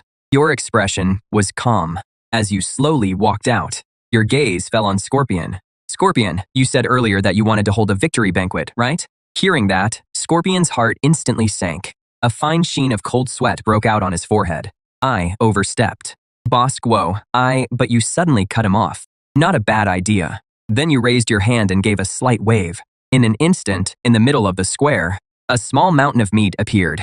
There was pork, beef, chicken, and duck. Right after that, countless greens and potatoes appeared out of thin air.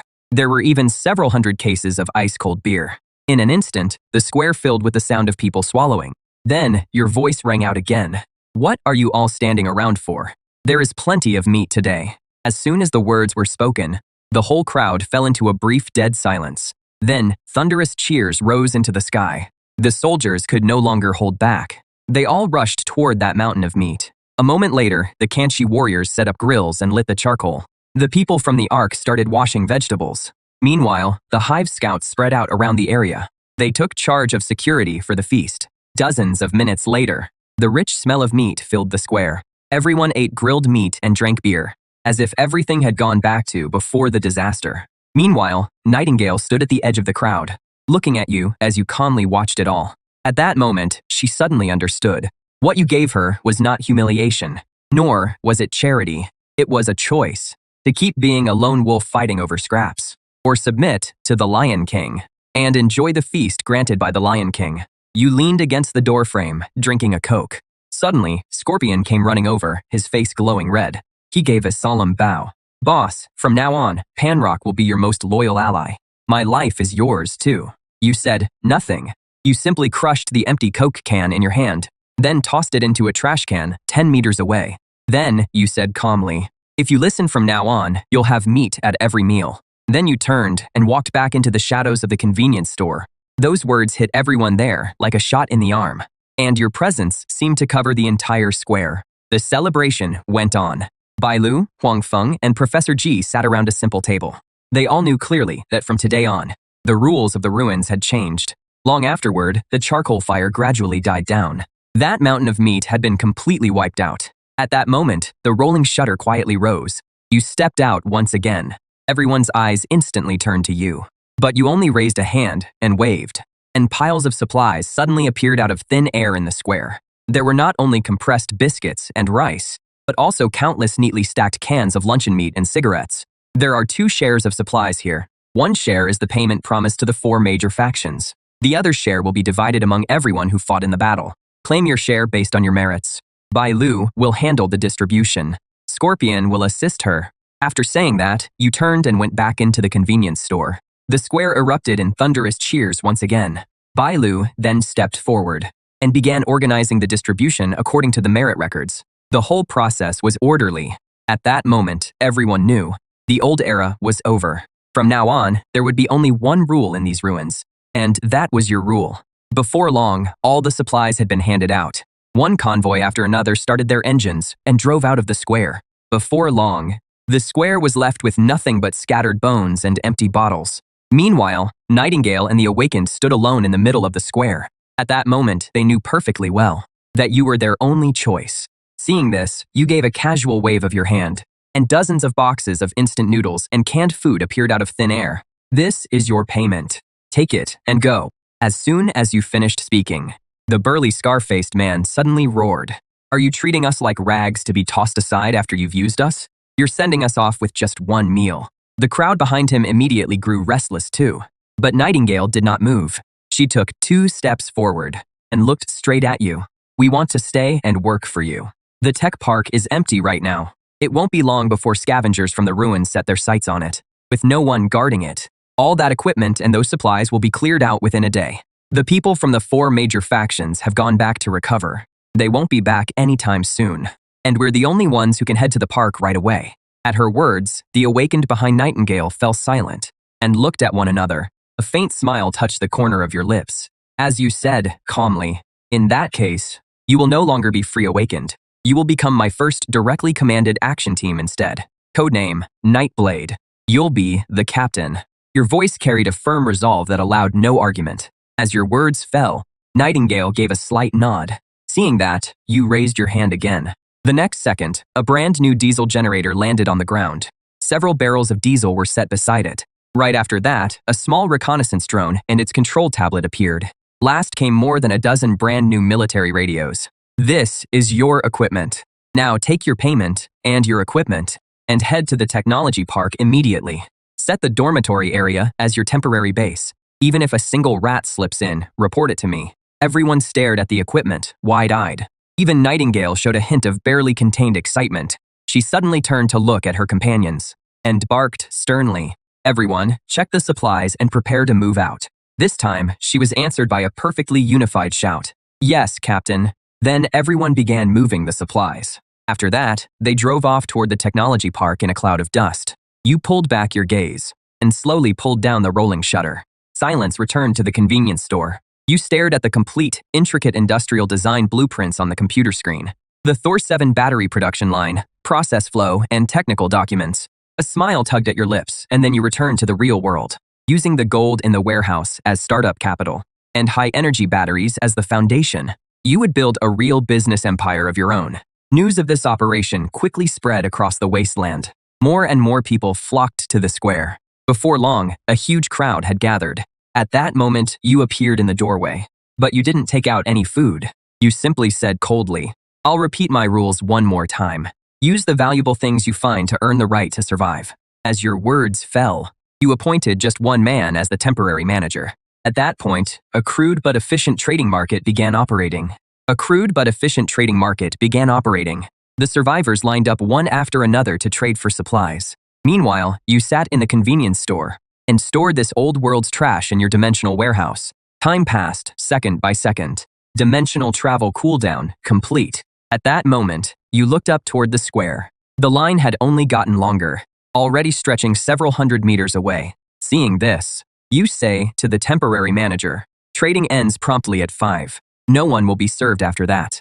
Hearing that, the manager shudders. Then he shouts at the crowd with all his might. Boss Guo has spoken. Trading ends promptly at 5. If it is not your turn, come back early tomorrow. You nod in satisfaction. This temporary manager is pretty capable. He is a real talent. Then, you pick up the walkie-talkie, call Nightingale and have them send 2 people over. After trading ends, take the manager to the tech park and arrange a place for him to stay. As soon as you finish speaking, the manager trembles with excitement. He immediately turns around and kowtows 3 times toward the convenience store. You turn your attention back to the computer and carefully go over the information once more. At exactly 5, trading ends. The 2 team members sent by Nightingale have also arrived. The survivors leave one after another. No one dares cause trouble. Soon, the square falls silent again. Then, with a thought, the air around you begins to warp. A blurry vortex instantly appears before your eyes. In the blink of an eye, you return to the real world. There are still 2 hours left before your meeting with the boss behind Suwon. You immediately head to the most upscale mall downtown and walk straight into a top-end menswear store. Half an hour later, you walk out wearing a tailored dark gray suit. At this moment, you are no longer the owner of a convenience store, but a true member of high society. 7 o'clock that evening. Jingshan Tea House. A white cargo van pulls up in front of the main entrance. You step down from the driver's seat.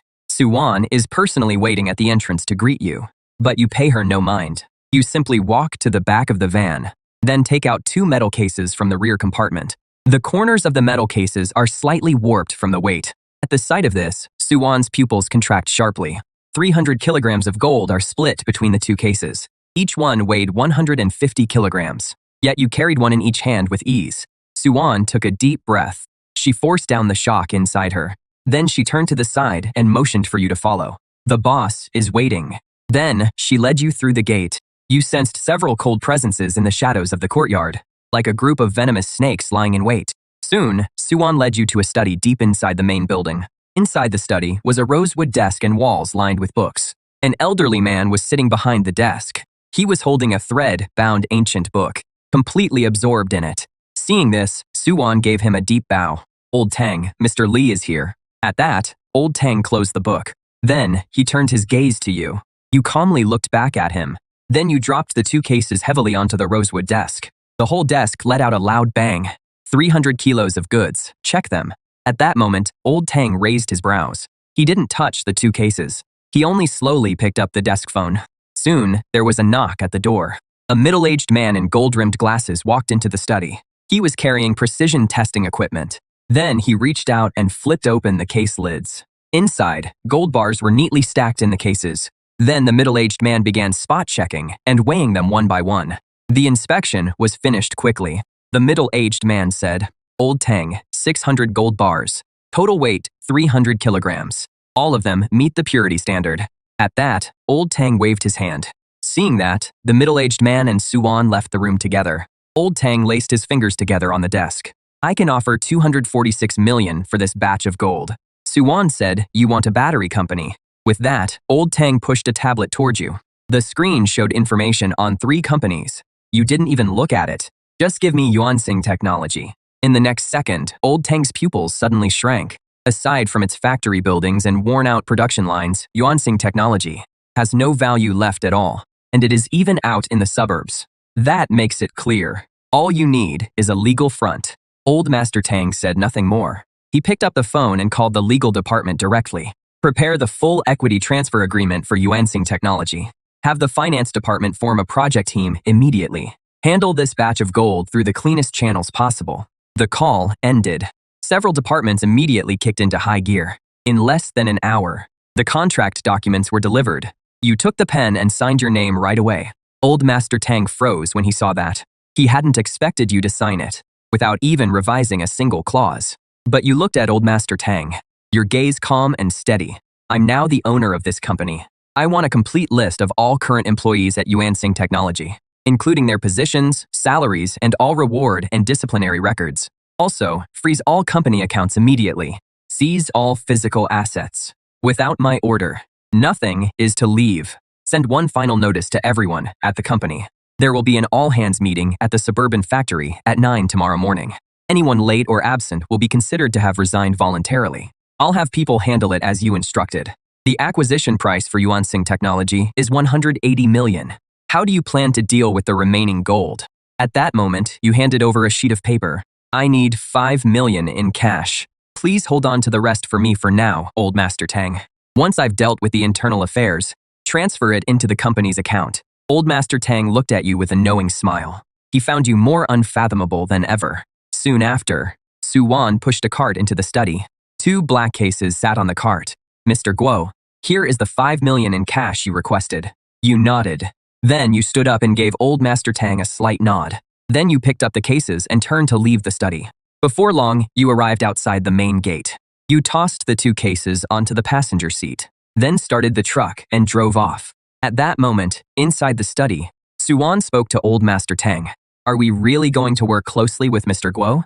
His background is far too mysterious, and his way of doing things is so overbearing it is almost heartless. The records show his past was completely ordinary, but in just the past few days, he suddenly gained unimaginable wealth. After hearing this, Old Master Tang slowly turned around. He spoke calmly. Destroy all the information we've found. Leave nothing behind. Also, from now on, no one under us is allowed to investigate Mr. Guo in any way. Anyone who disobeys will be punished by family law. Also, if Mr. Guo needs anything, meet it at any cost. Hearing this, Suan's eyes turned sharp. Understood. The next morning at 8:45, hundreds of employees had gathered in the workshop at Yuansing Technologies factory. Everyone kept whispering to one another, and every face was full of unease and speculation. Just then, the roar of an engine came closer and closer. At once, everyone's eyes turned toward the workshop entrance. You held a folder in your hand and walked straight into the crowd. As you looked around at them, the chatter stopped abruptly. Then you opened the folder in your hand and called over Yuansing Technologies' director. You have 10 minutes to pack up your personal belongings. Get out. As soon as the words fell, the entire workshop seemed to freeze. Shock instantly spread across the director's face. This is outrageous. Who the hell do you think you are, telling me to get out? Just then, the chief engineer stepped forward to plead for mercy. We may not have achieved commercialization yet, but we've already made breakthrough progress in materials and design. If you just give us a little more time and funding. To his surprise, you suddenly cut him off. Your project has been going on for 3 years, burning through the company's R-shed budget and government subsidies, for a total of 78 million. The battery sample you made doesn't even meet half the market standard. As for safety, it carries a severe risk of thermal runaway. Your technology is worthless. At that, the engineer could barely stay on his feet. You don't understand anything. You're destroying Yuansing. But you said coldly, Yuansing will only be ruined in your hands, and I will lead Yuansing to a fresh start and completely overturn the entire battery industry. The moment those words were spoken, everyone looked at each other. Doubt and unease began to spread. Seeing this, you continued speaking and called in several executives one after another. Then you laid out the evidence of each person's embezzlement one by one. Only then did everyone realize you hadn't come to negotiate at all, but to settle accounts. As you finished reading the last name and their crimes, the executive team completely lost its swagger. The threat of prison hung over every one of them. Even the directors had gone completely pale. But it still wasn't over. You kept calling out names, your voice like a cold scythe. From the production line to the warehouse department, even the logistics support team, every person you named had been cutting corners and neglecting their duties.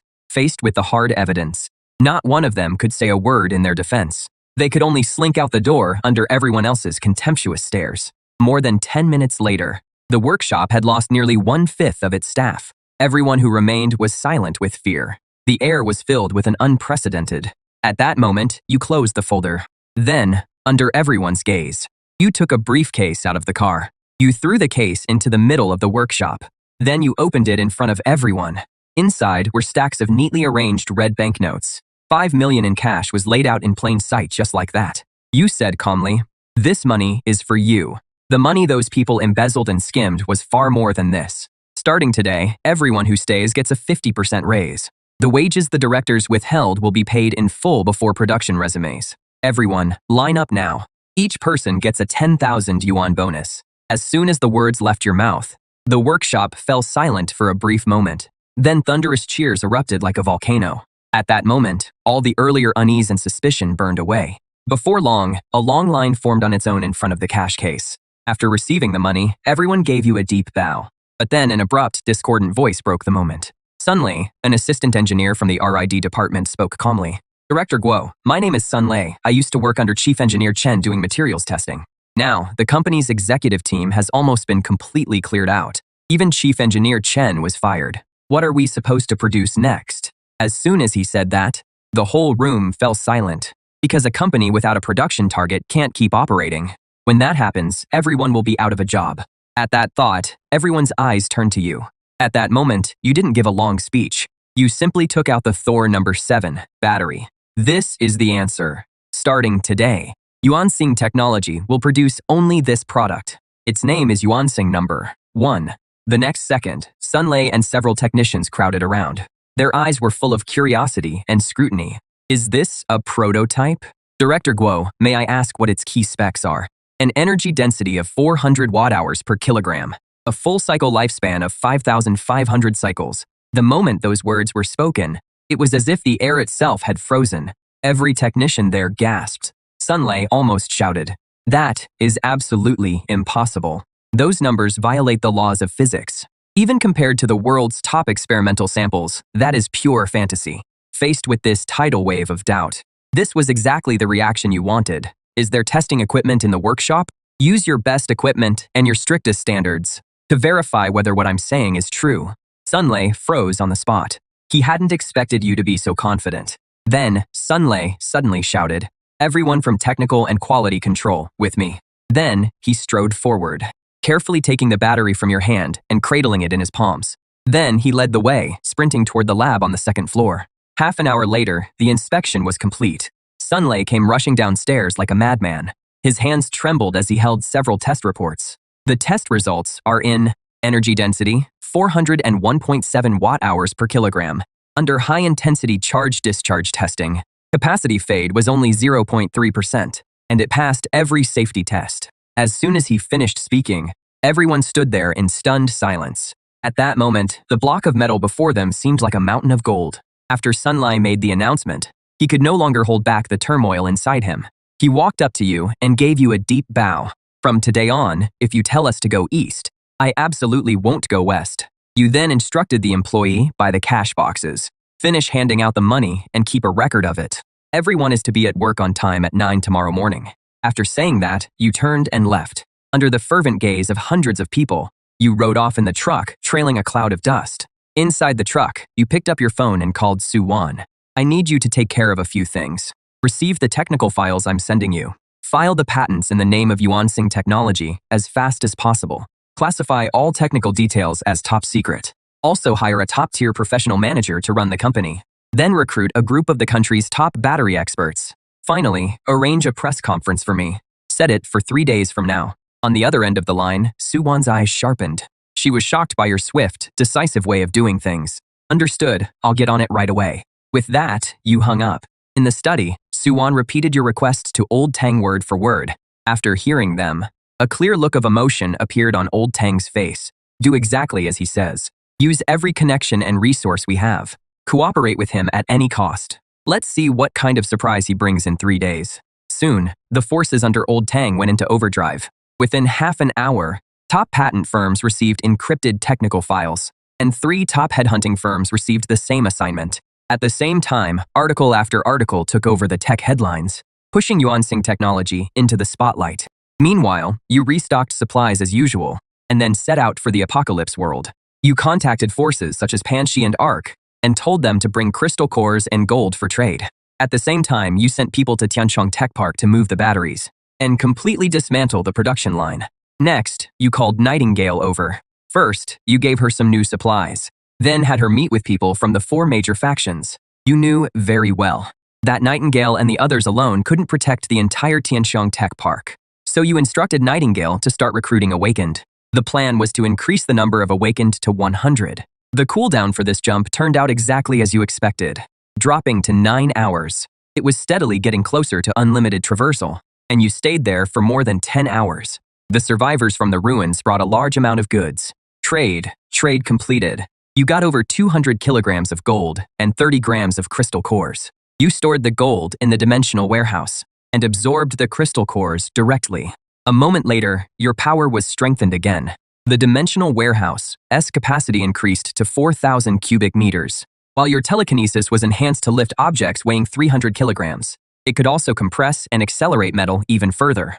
After finishing all that, you returned to the real world and slept soundly. You didn't go to Yuansing Technology until the next day. At that moment, the factory grounds were livelier than ever. The employees couldn't hide the smiles on their faces.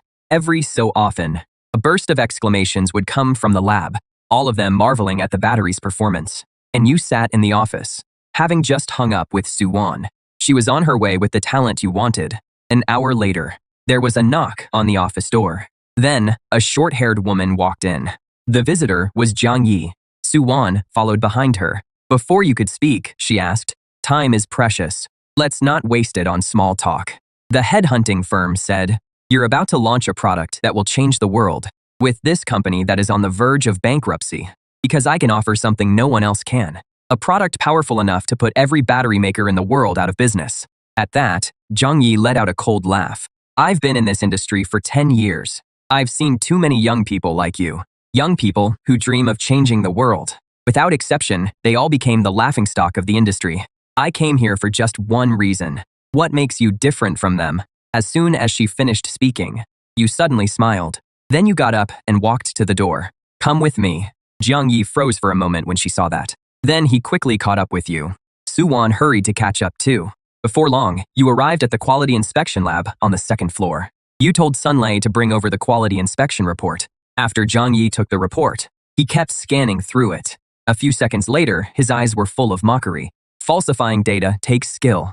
This report of yours is full of holes." At that, Sunlei's face turned red. He quickly argued back. Every single data point was tested by US personally. But Jiang Yi just looked around at the equipment in the lab. Then a scornful smile curled at the corner of his mouth. "Using these 20-year-old antiques. Even now, your expression didn't change at all. How do you want to test it? Simple." As he spoke, Jiang Yi took a USB drive out of his bag. "This has a top-tier battery testing protocol I developed before. It is more than 5 times stricter than the national standard. Your batteries need to be tested again under it. My people will handle every test from start to finish. And it has to be done at an internationally certified third-party testing facility." "Fine, Su-wan, help me contact Elder Tang. I want to use Zhonga Testing's lab." Right now, the moment those words were spoken, Jiang Yi froze on the spot. He hadn't expected you to agree so readily, or to use the most advanced lab. Su-wan immediately took out her phone and made the call. In less than 10 minutes, Su-wan quickly walked over to your side. "Mr. Guo has already made the arrangements. The lab will be open to us for the next 24 hours. Hearing that, you picked up Yuansing number 1 from the table. Then, you left with the others. Soon after, you arrived at Zhong Testing Center. Jiang Yi led his team straight into the core lab. He plugged the USB drive into the computer, then placed the Yuansing number 1 battery into the testing equipment. A moment later, at Jiang Yi's command, the test officially began. One brutal test after another was carried out. For a while, the entire lab was silent except for the sound of the machines. Everyone held their breath, waiting for the testing to finish. As time passed, Jiang Yi and his team grew more and more alarmed. Yuansing number 1 performed flawlessly in every test. When the final test was completed, the steel needle pierced the battery, and all the readings on the screen were still as steady as ever. The entire lab fell silent. Jiang Yi looked at the almost perfect test report, and only after a long pause did he say 3 words. "A new era." Jiang Yi slowly turned around and looked at me. "I'm in, but I still have one question. Can a product like this really be mass-produced? What about the cost?" That was the last bit of rational thinking he had as a professional manager. You didn't answer. You just took another USB drive from your pocket and handed it to him. "This contains the complete production process for Yuansing 1, as well as the production line upgrade plan. Your task is to move as fast as possible and turn the production line into one that can mass produce it. As for the production cost, it is only 10% higher than current mainstream batteries." The moment those words were spoken, Jiang Yi's mind went blank. He took the USB drive with trembling hands. He knew it held more than just electronic data. It was also a secret powerful enough to reshape the entire global industrial order. At that moment, Jiang Yi's eyes filled with resolve. "I understand. From this moment on, Sunlei will serve as Chief Technology Officer. Everyone, come back to the company with me right now. Within 2 days, I want all of you to memorize every part of these blueprints." However, at that moment, Jiang Yi seemed to think of something. He looked at you, slightly frowning. "Gudong, getting the materials needed for the production line upgrade will take a month. What are we supposed to show the media at the launch event the day after tomorrow? I'll take care of the core components. Put together a list of the matching parts and send it to me. I'll bring everything over by tomorrow at the latest. What you need to do is get the production line running before the launch event and produce the first finished unit." With that, you walked straight out of the lab. Hearing that, the others quickly got moving too. Half an hour later, inside Yuansing Technology's office, Sunlei handed you a materials list. You took the list and gave it a quick glance. then slipped it into your pocket. Wait for my word. After leaving just that one sentence behind, you turned and left. Not long after, you returned to the convenience store. Then, you immediately activated the shuttle. You returned to the post-apocalyptic world. You took out the walkie-talkie and started calling people over. In less than 20 minutes, 3 SUVs pulled up outside the convenience store. Bai Lu got out with Zhou Yuan and Wang Chongming. Boss Guo, I've brought them. You nodded at Bai Lu, then handed over the list. Go to the tech park and bring these items back. Everything on the list must be brought back exactly as listed, even if you have to dismantle the production line. At those words, Zhou Yuan and Wang Chongming's hearts clenched, but neither of them dared object. We guarantee we'll complete the mission. A moment later, the convoy set off and sped toward the tech park. You picked up the walkie-talkie and switched it to the public channel. This is Xiao Guo. It is time to trade. Bring gold and crystal cores to trade for supplies. The moment you finished speaking, replies started coming in one after another. Over the walkie-talkie, Hanshi outpost copies, Hive copies, Lighthouse copies, Arc copies. Then you switched to the encrypted channel again. How is Nightingale's recruitment coming along? We've preliminarily selected 30 awakened ones. As instructed, we're conducting the second round of loyalty screening. Good. I don't keep useless people or ungrateful traders. As long as they're willing to work, they can have as many supplies as they need. Understood.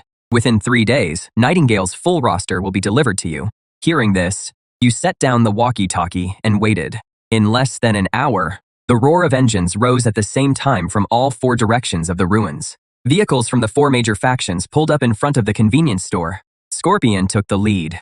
He set down 2 heavy metal cases. Boss Guo, this is all of Panrock's stock from this whole period. The Hornets were next, followed by the Arc and Lighthouse factions.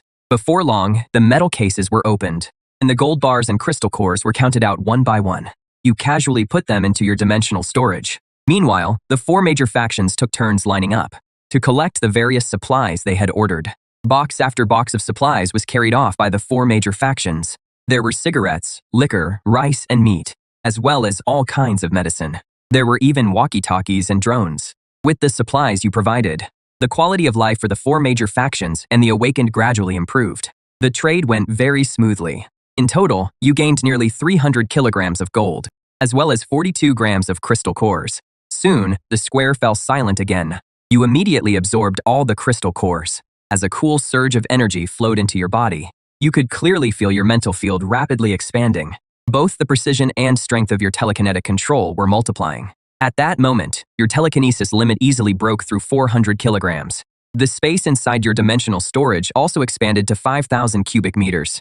Just then, the sound of an engine came from outside. Bai Lu, Zhou Yan, and the others parked the vehicle in front of the convenience store. The back was loaded with all kinds of precision parts. Bai Lu walked to the door and said, Boss Guo, all the core components and materials on the list are here, exactly as requested. Hearing that, you stood up. Good. At that moment, the Yuansing Tech Factory complex was brightly lit. The workshop was a noisy mess, with the sound of metal cutting ringing out non-stop. Jiang Yi stood on the second floor platform, looking down at the busy scene below.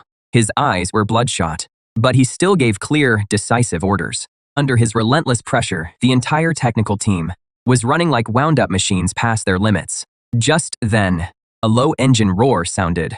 You drove the truck to a stop at the workshop entrance. At that moment, countless eyes turned to you.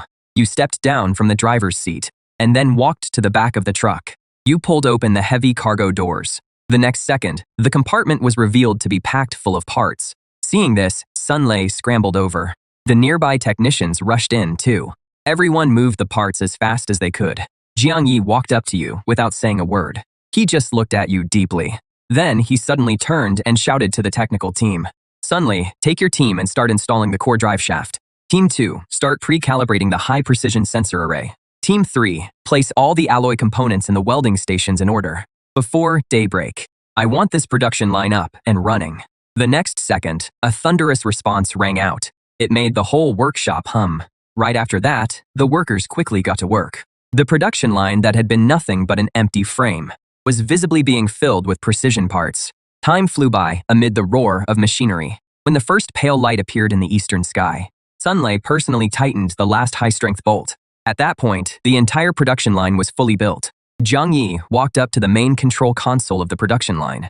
He pressed the start button. At once, a low electrical hum spread through the workshop. The whole production line was like a steel beast being awakened. Hundreds of indicator lights came on one after another.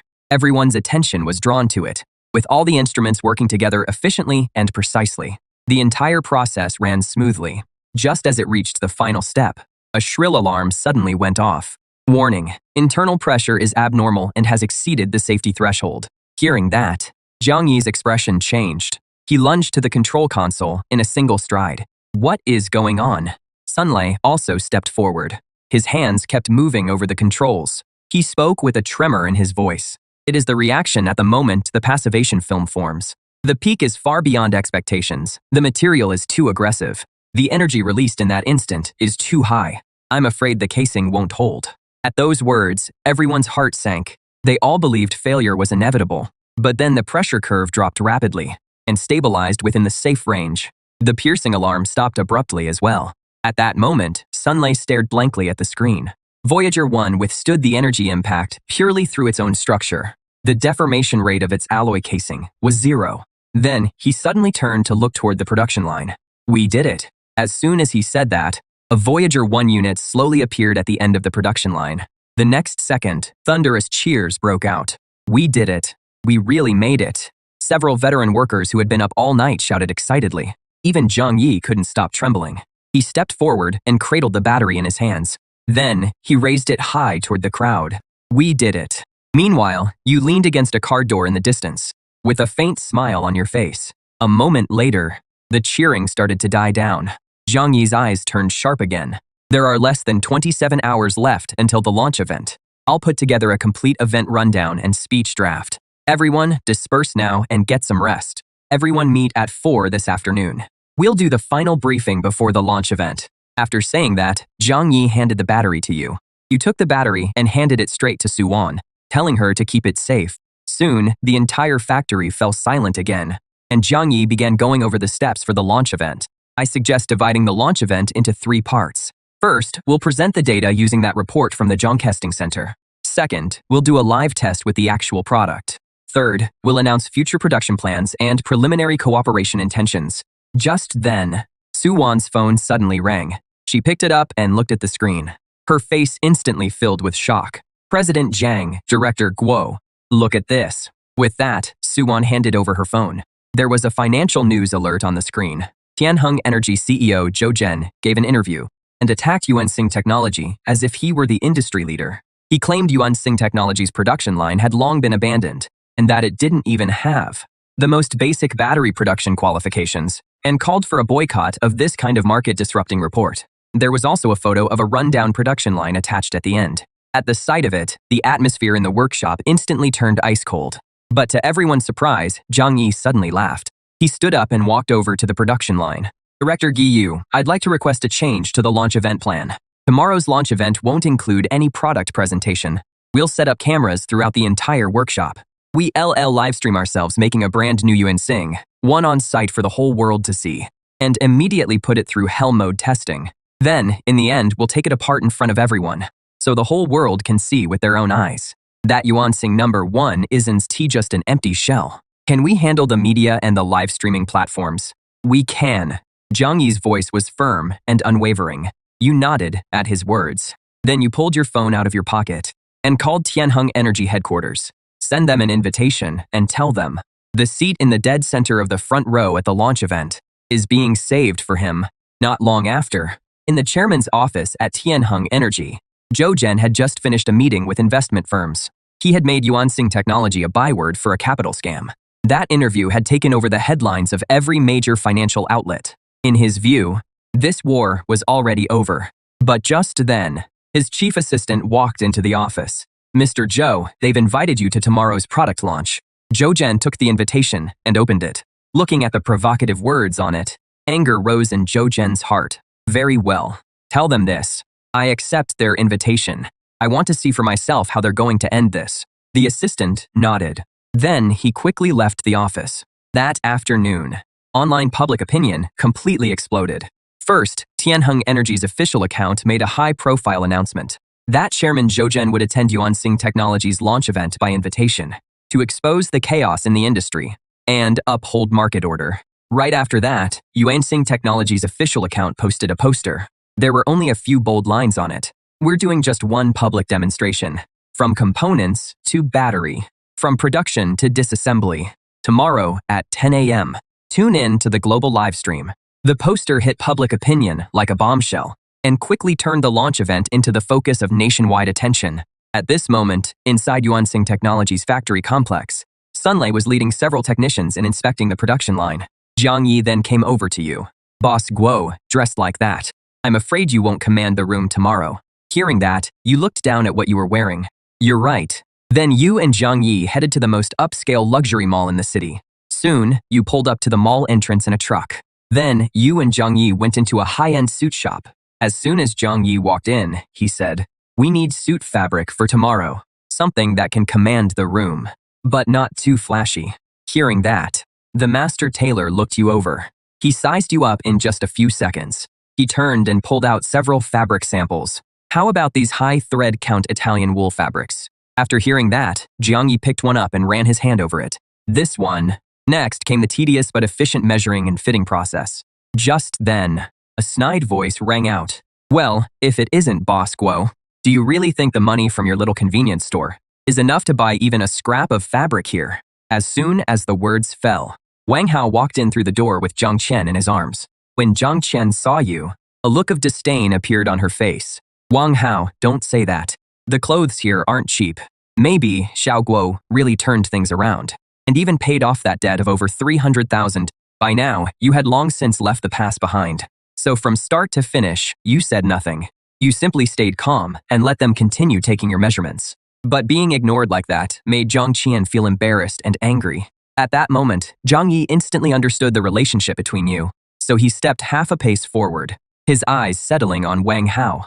"Your father is the president of Hongda Construction under Tianheng Energy, right?" "That is right. At least you've got a good eye." Wang Hao assumed Jiang Yi was trying to curry favor with him, but to his surprise, Jiang Yi said calmly, "The funding chain for the Chengyan real estate project has broken.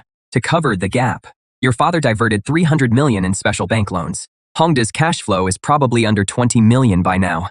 But the 15th of next month is the final repayment deadline, right?" As soon as the words left his mouth, Wang Hao froze in place, his face full of shock. He couldn't understand how Jiang Yi knew all those inside details. In an instant, everything Wang Hao had been bragging about was torn to pieces. Jiang Yi couldn't even be bothered to look at him again. He turned to the master tailor and said, "Make 2 top-quality shirts in this size, along with 3 ties. Deliver them with the clothes to this address before 9 tomorrow morning." After saying that, he took a business card out of his bag and set it on the counter. The 4 words, "Yuansing Technology," on the card caught Wang Hao's eye. In an instant, all the recent news stories came together in his mind. The next second, Wang Hao let out an almost hysterical laugh. "The president of a scam company has no right to investigate my family's company." Zhang Qian also remembered the trending story she'd seen online and started sneering.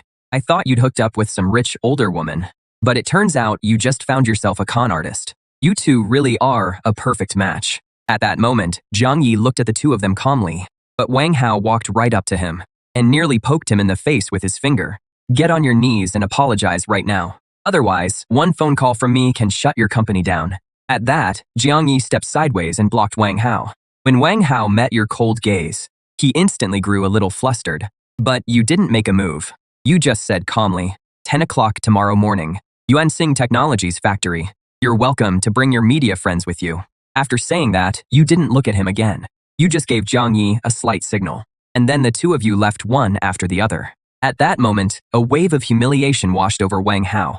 Your words kept echoing in his ears, like the pity of the strong toward the weak, not even worth an explanation. A vicious glint flashed in Wang Hao's eyes. "Fine, I'll make sure everyone sees what kind of clown you really are." At 9 o'clock the next morning, the once deserted industrial district on the east side of the city became the focus of the whole city and even the entire nation. The entrance to Yuansing Technologies factory was packed tight. News vans from major media outlets had practically blocked the road. There were even plenty of influencers holding up their phones and live streaming. Just then, a stir went through the crowd. A Rolls-Royce Phantom slowly drove into view. It stopped at the factory gate. Zhou Zhen stepped out, surrounded by bodyguards. He wore a gentle, confident smile. At once, camera flashes went off all around. The reporters instantly rushed forward to interview him. Do you have evidence that Yuansing Technology committed fraud? What do you think of this suicidal live stream stunt? Hearing that, Zhou Zhen stopped in his tracks. He smiled at the cameras. I'm not here today to attack anyone.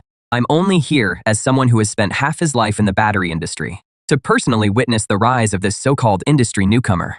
As for what the truth is, I believe the facts will give us the best answer. After saying that, Zhou Zhen walked into the venue. Just then, a red Ferrari pulled up at the entrance. Wang Hao got out with his arm around Jiang Chen, looking smug and full of himself. Behind him followed that group of media friends of his. A moment later, Wang Hao entered the venue with Jiang Chen, surrounded by the crowd. Inside the factory, the audience seating was simply divided into several sections. All of them faced the production line. And beside the line, more than a dozen HD cameras had been set up. They could capture every detail of the production line. The whole venue was strangely quiet. Everyone was stunned by the scene before them. Time passed second by second. At exactly 10 in the morning, all the lights in the venue suddenly went dark. The whole world's eyes were fixed on this place.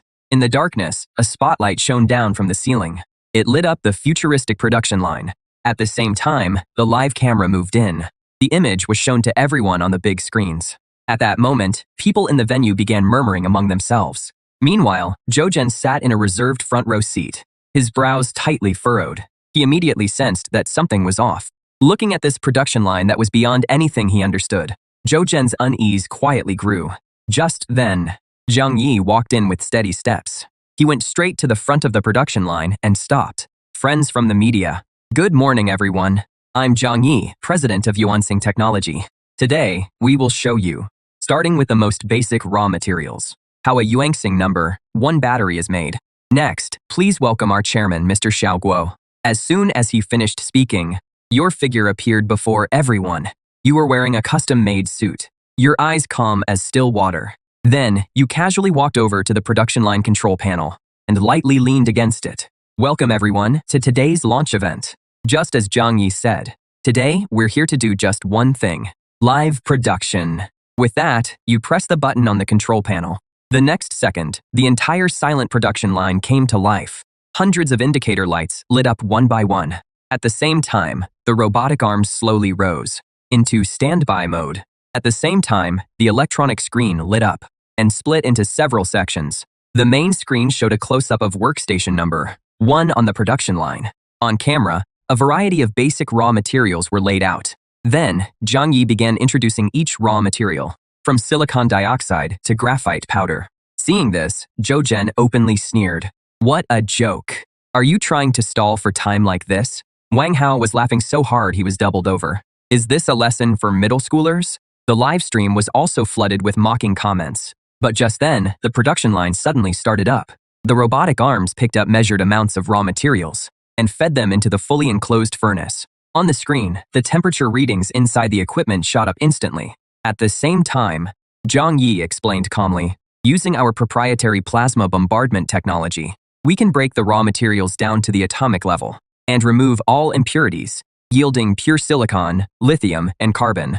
Then we restructure the silicon atoms to form a unique three-dimensional porous silicon-carbon framework.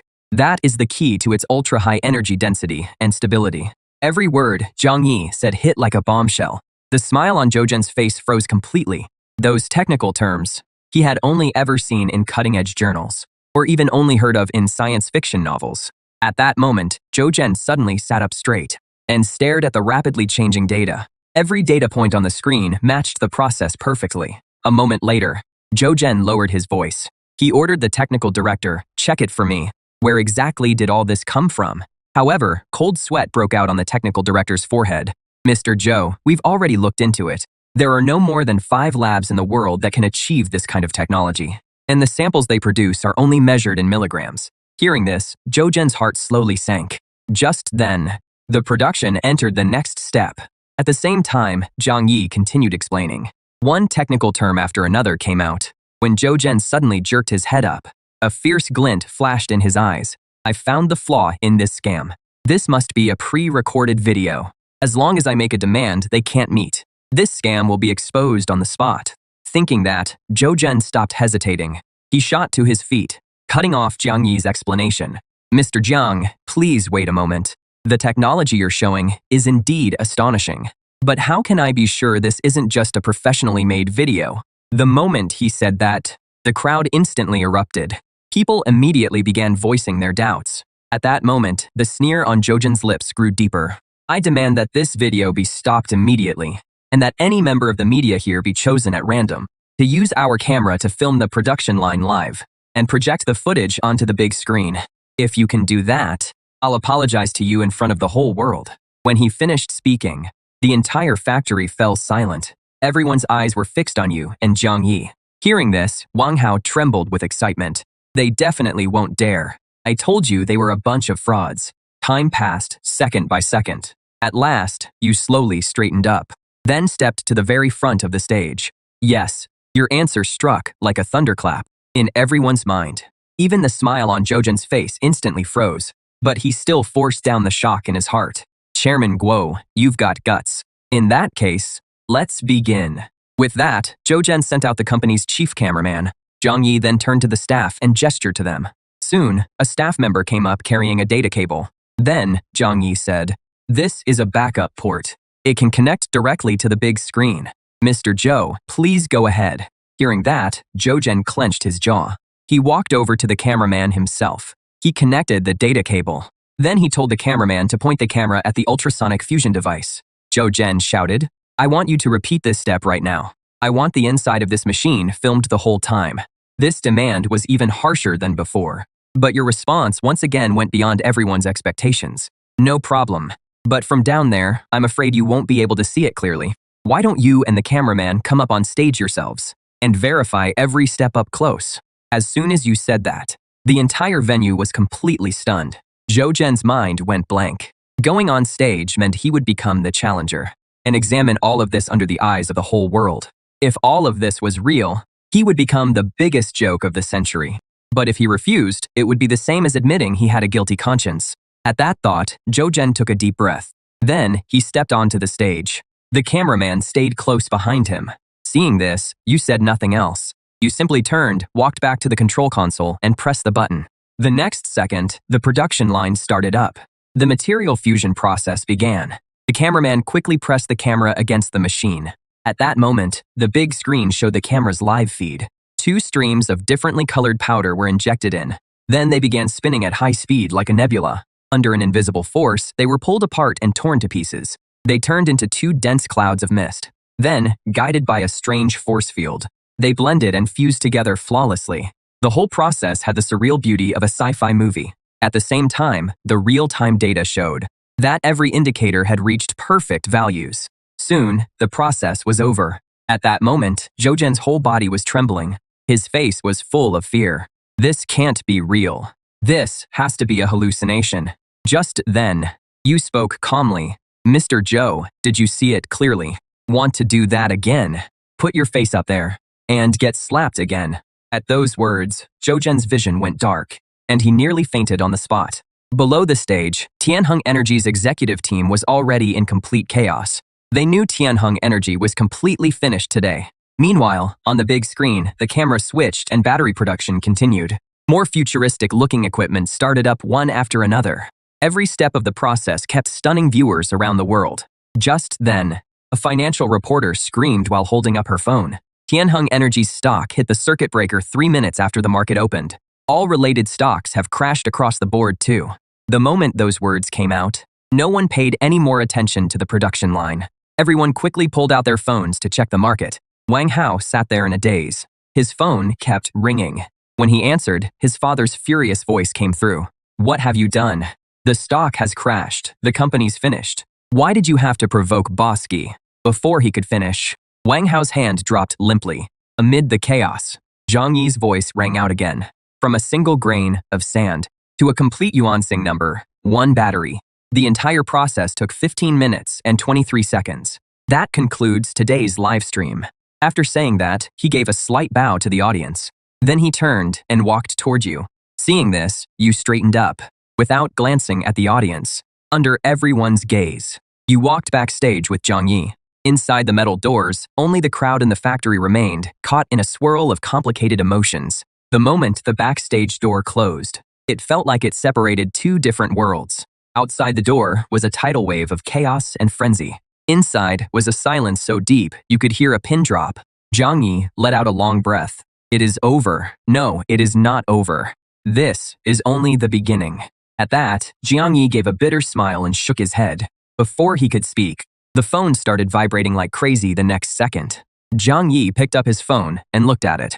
The screen was packed with missed calls and message alerts. Countless world-famous electronics brands were scrambling to partner with us. Seeing this, Jiang Yi forced down the excitement in his heart. We did it. The whole world wants our batteries. We should expand production right away and move into every industry that needs energy. But your face stayed calm and unreadable. How many batteries can that production line make in a day? Compared to those giants with orders worth hundreds of millions, our production capacity is as tiny as a speck of dust. Once we can't meet market expectations, this momentum we're seeing today will tear us apart sooner or later. Hearing that, Jiang Yi's expression turned serious. Then, what should we do? At that moment, you walked up to him and held up one finger. Focus all our resources and break through in one area first. With the same production capacity, new energy vehicles can bring in dozens of times more profit from battery sales. At the same time, we need to make everyone understand that only the most high-end cars are worthy of using Yuansing number 1. Jiang Yi instantly understood your strategy, but he still felt a sense of helplessness. Building a new production line would take at least a year, even at the fastest. We can't afford to wait. Who said I was going to build one myself? Isn't there a ready-made solution right in front of us? I want you to buy Tianheng Energy's production plant. At that moment, Jiang Yi's mind went blank. He instinctively objected. Even though Tianheng Energy's stock hit the circuit breaker, it still hasn't officially declared bankruptcy. Even if it does go bankrupt, it still has to go through a long liquidation process. That process would take at least half a year to a year. To finish, we don't need to wait. Tianheng Energy is backed by an astronomical amount of bank loans. Now that it is collapsed, the ones most afraid are the banks that lent it the money. No matter who takes over Tianheng's mess next, those banks will be more than willing. Hearing this, Jiang Yi started breathing faster. I'll contact the bank that gave Tianheng its biggest loan right now. With that, Jiang Yi didn't hesitate anymore. He walked over to the desk and started looking up the relevant information. Meanwhile, the chairman's office at Tianheng Energy was a complete mess. The floor was covered with countless torn-up documents, and Zhou Zhen was slumped on the couch in a daze. He still couldn't figure out where that production equipment had come from. Suddenly, the secure phone on the desk let out a shrill ring. It was the direct line to President Li, one of the bank's top executives. When Zhou Zhen heard it, his whole body jerked. He struggled to his feet and answered the phone. A cold male voice came from the other end. Mr. Zhou, your company's stock price is showing abnormal fluctuations. It has already triggered the forced liquidation and asset collateral clauses. You are now required to repay loans totaling 7.2 billion immediately. Tianheng Energy is worthless now. Hearing this, Zhou Zhen felt a chill run through his whole body. He knew the other person was telling the truth. But after a few seconds of silence, the person on the other end spoke again. However, just half an hour ago, Yuansing Technology called. They are willing to buy all your assets in Chengnan Industrial Park as a package, including the factory buildings, equipment, and land use rights. Hearing that, Zhou Zhen's vision went black. A wave of humiliation and rage crushed what little reason he had left. Not even in his dreams. He roared, I'd rather burn the whole factory to the ground than hand it over. Zhou Zhen's hoarse, exhausted roar echoed through the office. But a cold reply came from the other end of the line. The industrial park in Chengnan is the core pledged asset. The bank has the right to dispose of the collateral unilaterally. We're only informing you. Otherwise, you'll lose everything, and you'll never have a chance to recover. As soon as those words were spoken, the call was disconnected. Only Zhou Zhen was left standing there in a daze. Meanwhile, at Yuansing Technology's office, Jiang Yi had just finished his call with President Li. She looked at you and said, the bank has already agreed to the acquisition. They'll start putting pressure on Zhou Zhen right away. You didn't turn around. You just replied calmly, handle the rest yourself. From now on, you can make the call on small matters like this. Hearing this, Jiang Yi froze in place. He was extremely shocked, but he still forced down the turmoil in his heart. Understood. I'll take care of every detail. After nodding, you headed for the production floor. The atmosphere in the workshop was electric. All the employees were excitedly talking about it. You slowly walk up to the crowd. The next moment, everyone turns to look at you at once. After looking around, you speak calmly. Everyone's worked hard these past few days. Today's launch event was a great success. I won't let down anyone who trusts me. Starting this month, all employee salaries will be increased by 100%. As soon as you finish speaking, the entire workshop falls silent. The silence lasts for several seconds. Then thunderous cheers erupt. You pay no attention to the employees' celebration. You just wave Sunlei over. Then you turn and walk into the private office next door. Seeing this, Sunlei quickly follows. Inside the control room, you say, Tianheng Energy's industrial park in the south of the city will soon be ours. I need you and your team to set up a special task force immediately. Based on the technology and Tianheng's existing production lines, come up with a retrofit plan that is the fastest and most cost-effective. Sunlei's breathing catches when he hears this. He didn't expect Tianheng Energy's business to be about to be acquired by you, but he quickly calms down. But Tianheng's production lines simply can manufacture Yuansing 1, and retrofitting them will take a lot of time. But you shake your head. We'll voluntarily give up part of our proprietary technology. We'll use the existing equipment to produce a scaled-back version of the Yuansing battery. Its performance would still be enough to outperform every lithium battery on the market. At the same time, the workload would drop dramatically. I understand, Mr. Guo. We can launch 2 product lines. Our own production will supply the highest-end automotive and aerospace sectors, while Tianheng's output will be used to capture the end-user market. Within 2 days, I'll finish the preliminary proposal report. With that, Sunlei immediately turns and leaves. Not long after, Jiang Yi pushes open the door to the control room. He hands the tablet to you. The bank has approved our acquisition offer, and it has started asset preservation procedures for Tianheng Energy. They accepted almost all of our terms, but you only give it a quick glance. I told you before, you have full authority over these matters. I just discussed a plan with Sunlei. Follow up on it. If there is nothing else, I'll get going. Text me if anything comes up. After that, you got up and left. Now you need to buy supplies, and then go back to Apocalypse era and keep digging. Half an hour later, you arrived at the global storage wholesale market. It was one of the biggest supply distribution hubs in the whole city. After looking around, you walked straight into the market management office. Hello, I need to buy a batch of supplies. After saying that, you took out a sheet of paper and set it on the desk. The manager casually picked up the list and gave it a quick look. The next second, his expression froze. 500 tons each of premium rice and flour.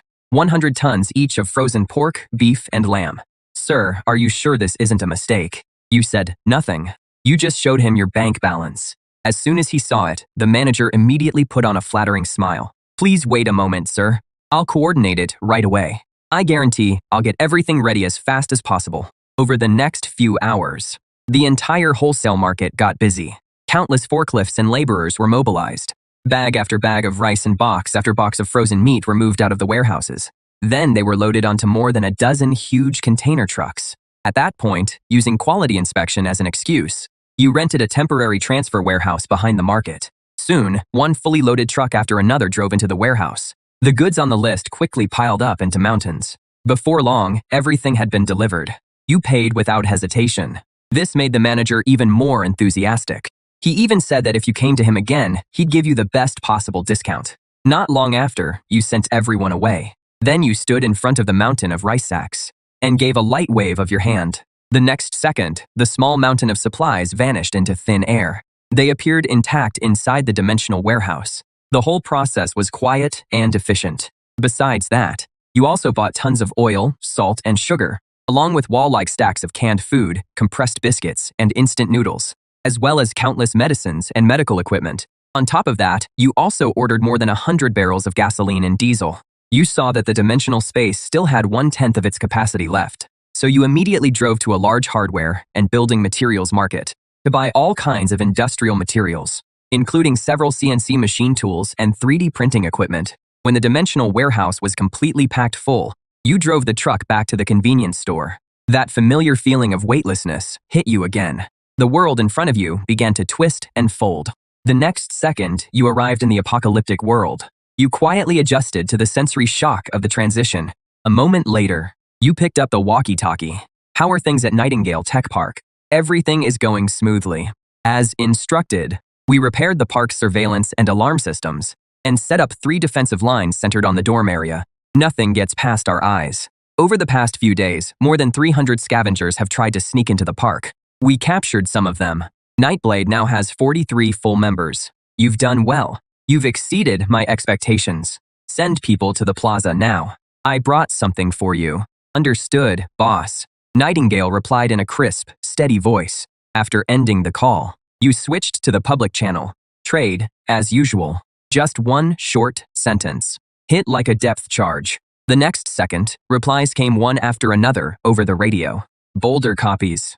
Hive copies. Lighthouse copies. Arc copies. Because you hadn't shown up for 2 days after the announcement, the 4 major factions had been on edge. After getting a taste of fresh beef and the pleasure of cigarettes and alcohol, no one wanted to go back to their old life. Rumors said you were unhappy with the trade. Some even said you had died. Now that you've returned, the 4 major factions immediately breathed a sigh of relief. In less than 20 minutes, the convoy Nightingale sent arrived at the plaza. Leading the group was the scar-faced brute. The defiant arrogance was gone from his face.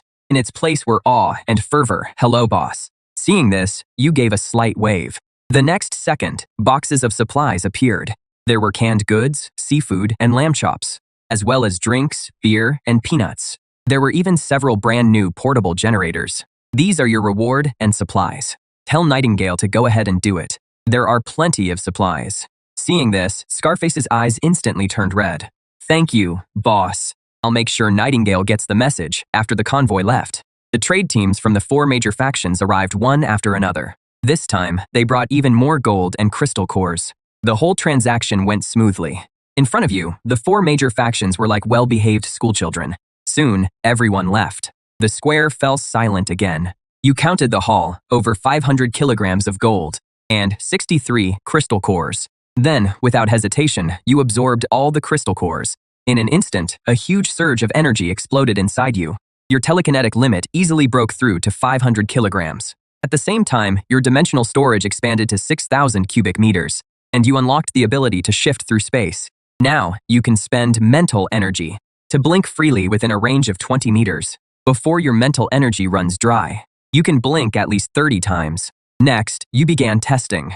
By focusing your telekinesis on a coin and firing it, in a split second, the coin's speed shot past the speed of sound. Feeling the surging power inside you, you burst out laughing. This is the most basic law of the wasteland world.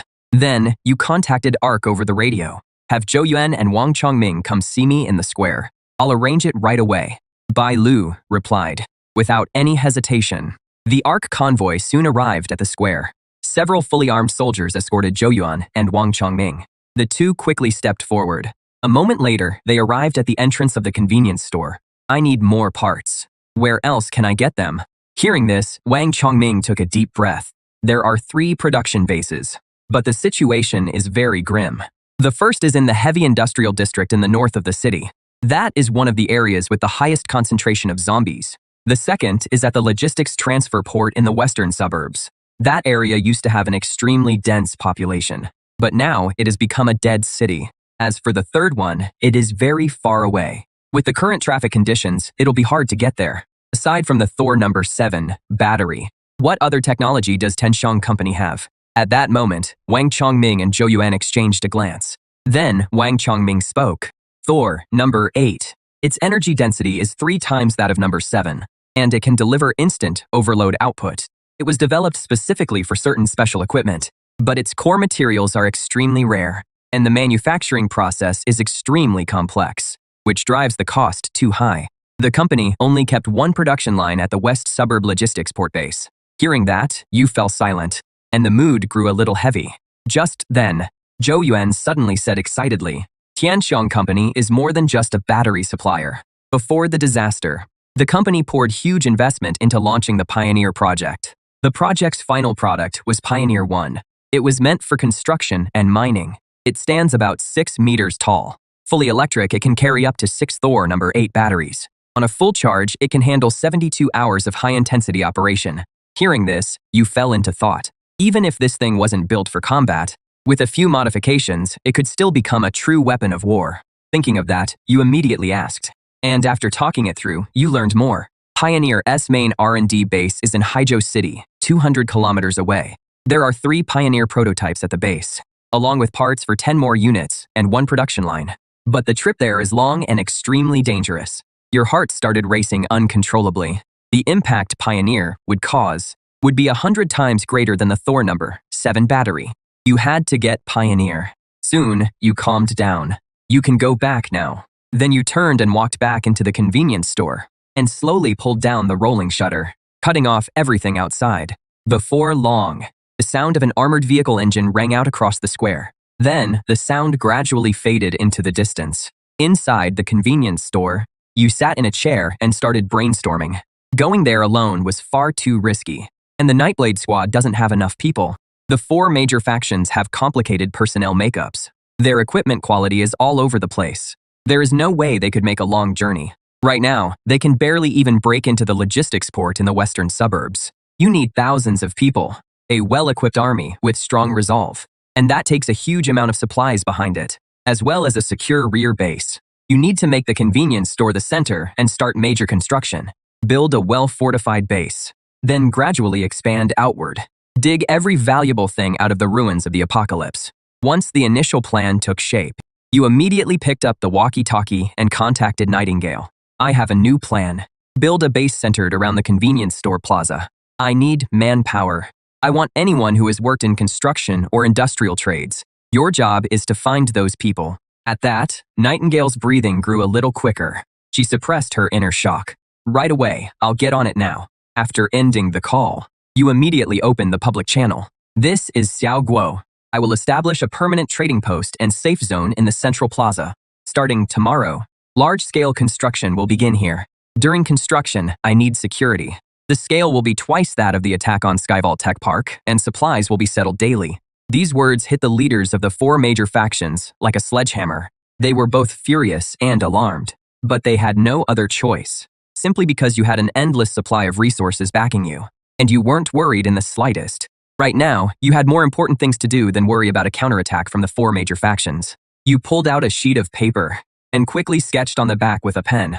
With the convenience store as the starting point, the entire central plaza would serve as the core zone. The first step was the perimeter wall, a wall strong enough to withstand a massive zombie horde, even impacts from heavy mutated creatures. A preliminary estimate put the height at no less than 10 meters, and the thickness could not be less than 3 meters. The wall had to be poured with reinforced concrete, with high-strength alloy steel plates embedded inside as the framework. This was undoubtedly a massive undertaking. The materials required would be astronomical. Yet to you, none of that was a problem at all. All you needed was a warehouse big enough, and a purchase list big enough. At that moment, dawn was just breaking, and outside the rolling shutter, scavengers waited expectantly. You walked out of the convenience store and said bluntly, "I'm recruiting workers. The terms are 3 meals a day, with all the meat you can eat." The moment those words were spoken, the survivors instantly exploded with excitement. You didn't explain anything. You just casually raised a hand and waved it. The next second, several cases of canned luncheon meat appeared out of thin air. Then, you said calmly, "Sanner, spread the word. We're recruiting workers here at the square to build the base. Anyone who is willing should come register now. These cans are your reward for spreading the word. In 8 hours, construction will officially begin." At that moment, a man in the crowd strode forward. He grabbed a can and headed toward the depths of the ruins. "I'm going to tell my family the good news." Seeing this, everyone else instantly caught on. They rushed like mad toward every corner of the city and quickly spread the news. Once all the scavengers in the square had left, you picked up the walkie-talkie and contacted Nightingale. "Gather all your people. Meet at the square in 8 hours. Prepare to receive the first group of construction workers and supplies." Then, you switched to the public channel. "In 8 hours, work at Central Square will begin on schedule. I need all defense units in position before construction starts. In 8 hours, I'll pay out the first day's wages." With that, you shut off the comms, without even waiting for a reply. Then, you pulled down the rolling shutter and traveled through again. After the familiar feeling of weightlessness, you returned to the real world once again. Right now, countless supplies were waiting to be purchased, so you immediately thought of Boss Tang. Then, you took out your phone and called Su Wan. "I have a shipment here, 800 kilograms in total. I need to report it to Elder Tang right away." Su Wan's voice trembled with shock. Soon, Elder Tang took the call. "Mr. Guo, the price can stay the same as last time. But, besides cash, I need a few other things too. The more cement and rebar, the better. And construction equipment like excavators and bulldozers, as long as they work." As soon as he finished speaking, Elder Tang fell silent for a long time. After a moment, he finally spoke. You're asking for a lot of material. To get it all together at once will take some time. Hearing that, you replied with a faint smile. For anyone else, that would be a problem. But I believe for you, Elder Tang, that is not a problem. I want results within 6 hours. With that, you hung up the phone. At that moment, Elder Tang was resting with his eyes closed in the study. Seeing this, Suan said worriedly, this is already beyond the scope of our business. There is no way to get everything through normal channels in such a short time. And these items are far too likely to attract attention. However, Elder Tang slowly opened his eyes. When Mr. Guo brought out Yuan Xing 1, wasn't he that eye-catching too? The people above have had their eyes on Mr. Guo for a long time. Compared to him, what do our little moves amount to? Everything he wants must be gathered within 6 hours. We can raise the price, but the goods must be delivered right away. I'll get on it right away. She knew Elder Tang had already made up his mind. This was a huge gamble. The stake was the Tang family's fate for the next several decades. Meanwhile, you went to the global storage wholesale market again. When the manager saw you, his face instantly broke into a flattering smile. Boss Guy, you're here. You said nothing in response. You simply took out a list and handed it over. The manager took the list with both hands. The next second, his eyes nearly popped out in shock. The amount of supplies was more than 3 times what it was last time. On top of that, there were 1,000 sets each of sight gear like tents and hard hats. At that moment, even the manager's hand holding the list was trembling. Yet your tone remained completely calm. Prepare the goods according to the list. Money is not an issue. Understood. Understood. I'll take care of it right away. After that, the manager didn't dare ask another question.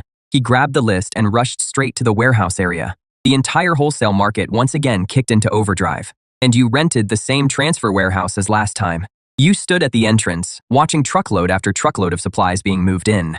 Not long after, when the last crate of supplies was stored in the dimensional warehouse, Suwan sent a message. Everything is in place. It is parked at the abandoned industrial park on the east side of the city. The handoff can happen at any time.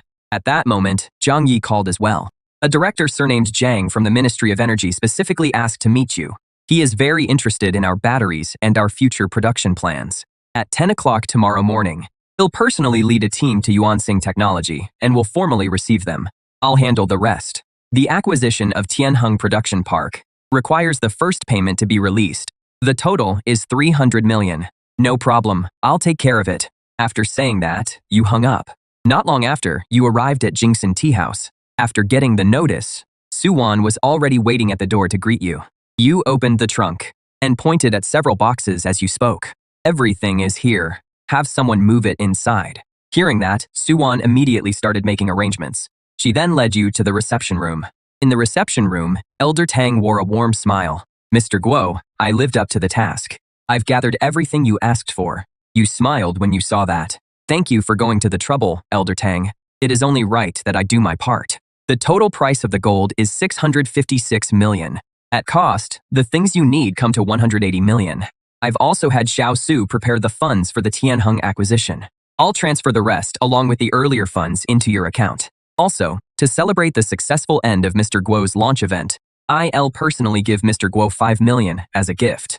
I hope Mr. Guo won't turn down this gesture from Elder Tang. This doesn't sound like business. But Elder Tang laughed. From the moment you brought out Yuan Xing 1, I knew you were no ordinary man. I'm old now, but the Tang family still has to carry on. So I've decided to stand by your side. Whatever you need, as long as I can make it happen, I'll do it without hesitation. Also, Director Zhang. I've dealt with him before. As long as you show you're willing to cooperate and come up with a production plan that satisfies them, they'll clear a lot of obstacles out of your way. Thank you for the advice, Elder Tang. I'll have Xiao Bei gradually get involved in the business from here on out. I hope Mr. Guo will be understanding. You said nothing more. You just nodded. Then you turned and left the study. Suwan quickly followed. Elder Tang stood alone by the window. He knew that starting today, the Tang family was completely tied to you.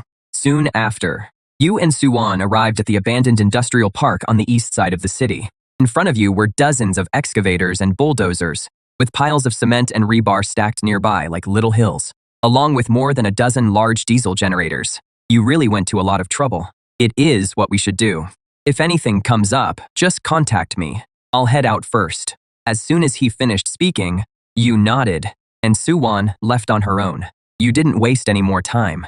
With a wave of your hand, you stored the steel beasts one by one in your dimensional space. Next were the mountain-like piles of cement and rebar. After that, you drove the truck all the way back to the convenience store. After pulling down the shutter, you quickly crossed over. In an instant, you returned to the post-apocalyptic world once again. At that moment, the square was packed with a huge crowd. Members of Nightingale and Yaren formed a human wall, keeping the excited survivors away from the center of the square. At the same time, the troops from the 4 major factions had finished taking their positions in the distance. The hastily built machine gun emplacements formed a defensive perimeter. You slowly walked out of the convenience store. You looked around and cleared the center area. You swept your gaze around, clearing out the center area. The Yaren members moved at once, quickly opening a path through the crowd. Then they cleared out the largest open space in the middle of the square. Next, you stood at the entrance of the convenience store and waved your hand. In an instant, hundreds of bags of cement dropped down. They were neatly stacked on the ground. Then came bundles of rebar and mountain, like piles of sand and gravel, along with box after box of tools. But this was only the beginning. Under everyone's stunned gaze, one piece of heavy construction equipment after another slammed to the ground. Gasps immediately rippled through the site. You paid them no attention and simply spoke to Nightingale. Find all the engineers and skilled workers. Have them inspect the equipment. Have the electricians start the generators. Set up the lighting equipment. I want this place as bright as day. Everyone else, split into teams and clear the foundation. Get ready to lay the rebar. Nightingale didn't hesitate at all after hearing that. She raised a loudspeaker, and her voice carried across the entire square. Everyone with construction experience, step forward. Construction workers, stand on the left. Anyone who can operate heavy machinery, go to the right. Anyone who can build a local power grid, stand in the middle. Move it, all of you. As soon as she finished speaking, the crowd sprang into action.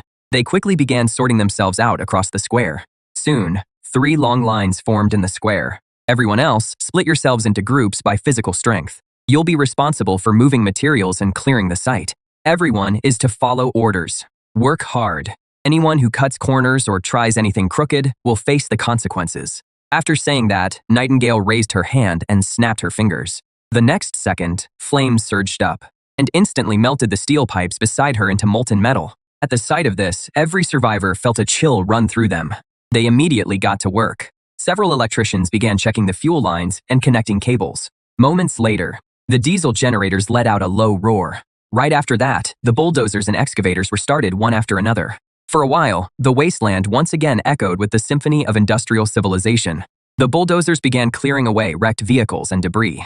Meanwhile, the survivors put on hard hats and gloves and used basic tools to pry up the concrete and haul away rubble. Thousands of people on the site were working at the same time. At the edge of the site, several huge field cauldrons had already been set up. Before long, the smell of meat soup drifted across the entire square. It became everyone's strongest motivation.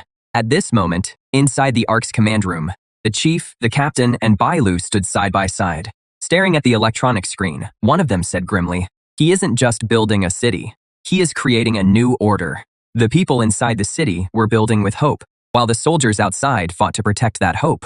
Soon, night fell, but the central square was as bright as day.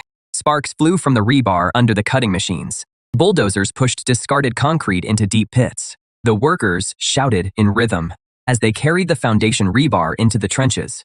For a moment, it felt like everything had gone back to the days before the apocalypse. At that moment, an awakened fighter from the Nightblade squad shouted, "Stay sharp. The sooner we finish, the sooner we eat." Outside the construction site, along the ring-shaped defensive line, a commander was using his rifle to pick off zombies with precision. He shouted, "Hold the line. Don't let the zombies get close, or I'll kick your ass." As soon as he finished speaking, Nightingale appeared behind the defensive line. "Mr. Guo, send your representatives to settle today's payment." Hearing that, the 4 commanders lit up with joy.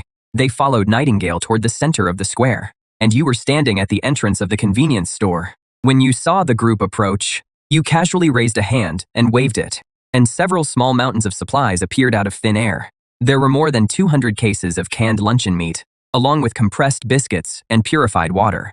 Then came medicine for treating external injuries, and even aged strong liquor, along with more than 100 cartons of cigarettes. The 4 commanders stood there, dumbfounded. "This is the payment for the first day. The 4 of your factions can split it evenly. How you haul it away?" and divide it up as your business. After saying that, you turned and walked back into the convenience store. The 4 representatives were left standing there. After a long while, the 4 of them snapped out of it and immediately barked into their communicators. Get people over here to move the supplies, now. There are canned goods, cigarettes, liquor, everything. At once, the soldiers' excited cheers rang out across the encampment. Soon, trucks from the 4 major factions came roaring in. Under their representatives' orders, they began frantically loading the supplies. Just as the whole square was caught up in the joy of the harvest, a scream suddenly came over the public channel. A lion pack is attacking Block 3 on the east side. There are too many to count. At that moment, the smiles on the soldiers' faces instantly froze. The survivors at the construction site also started to panic. But Scorpion snatched the communicator and shouted, "Bang every can you just got. Hold your guns steady. Fire hard and set up the first line of defense up front." As soon as he finished speaking, the other commanders quickly gave the same order. The soldiers' morale surged to an all-time high. They quickly moved into combat positions and aimed their guns at the end of the street. However, panic began to spread across the construction site. The survivors dropped their tools and instinctively tried to run. Just then, Nightingale's voice rang out. "Anyone who runs now dies. Mr. Guo is watching from the rear. The construction site is the safest place. If you want to live, keep working." As soon as she said that, the crowd calmed down a little, but the fear was still spreading. By then, the tremors in the ground were becoming clearer and clearer. At the end of the street, the lion pack poured out like a flood. The next second, dozens of machine guns along the ring-shaped defense line opened fire at once. The dense rain of bullets tore hole after hole through the zombie horde. At the same time, explosions echoed through the night sky. The soldiers held the horde 200 meters away, but there were simply too many of them. The battle gradually fell into a stalemate. Just then, a heavy boom came from the rear of the horde.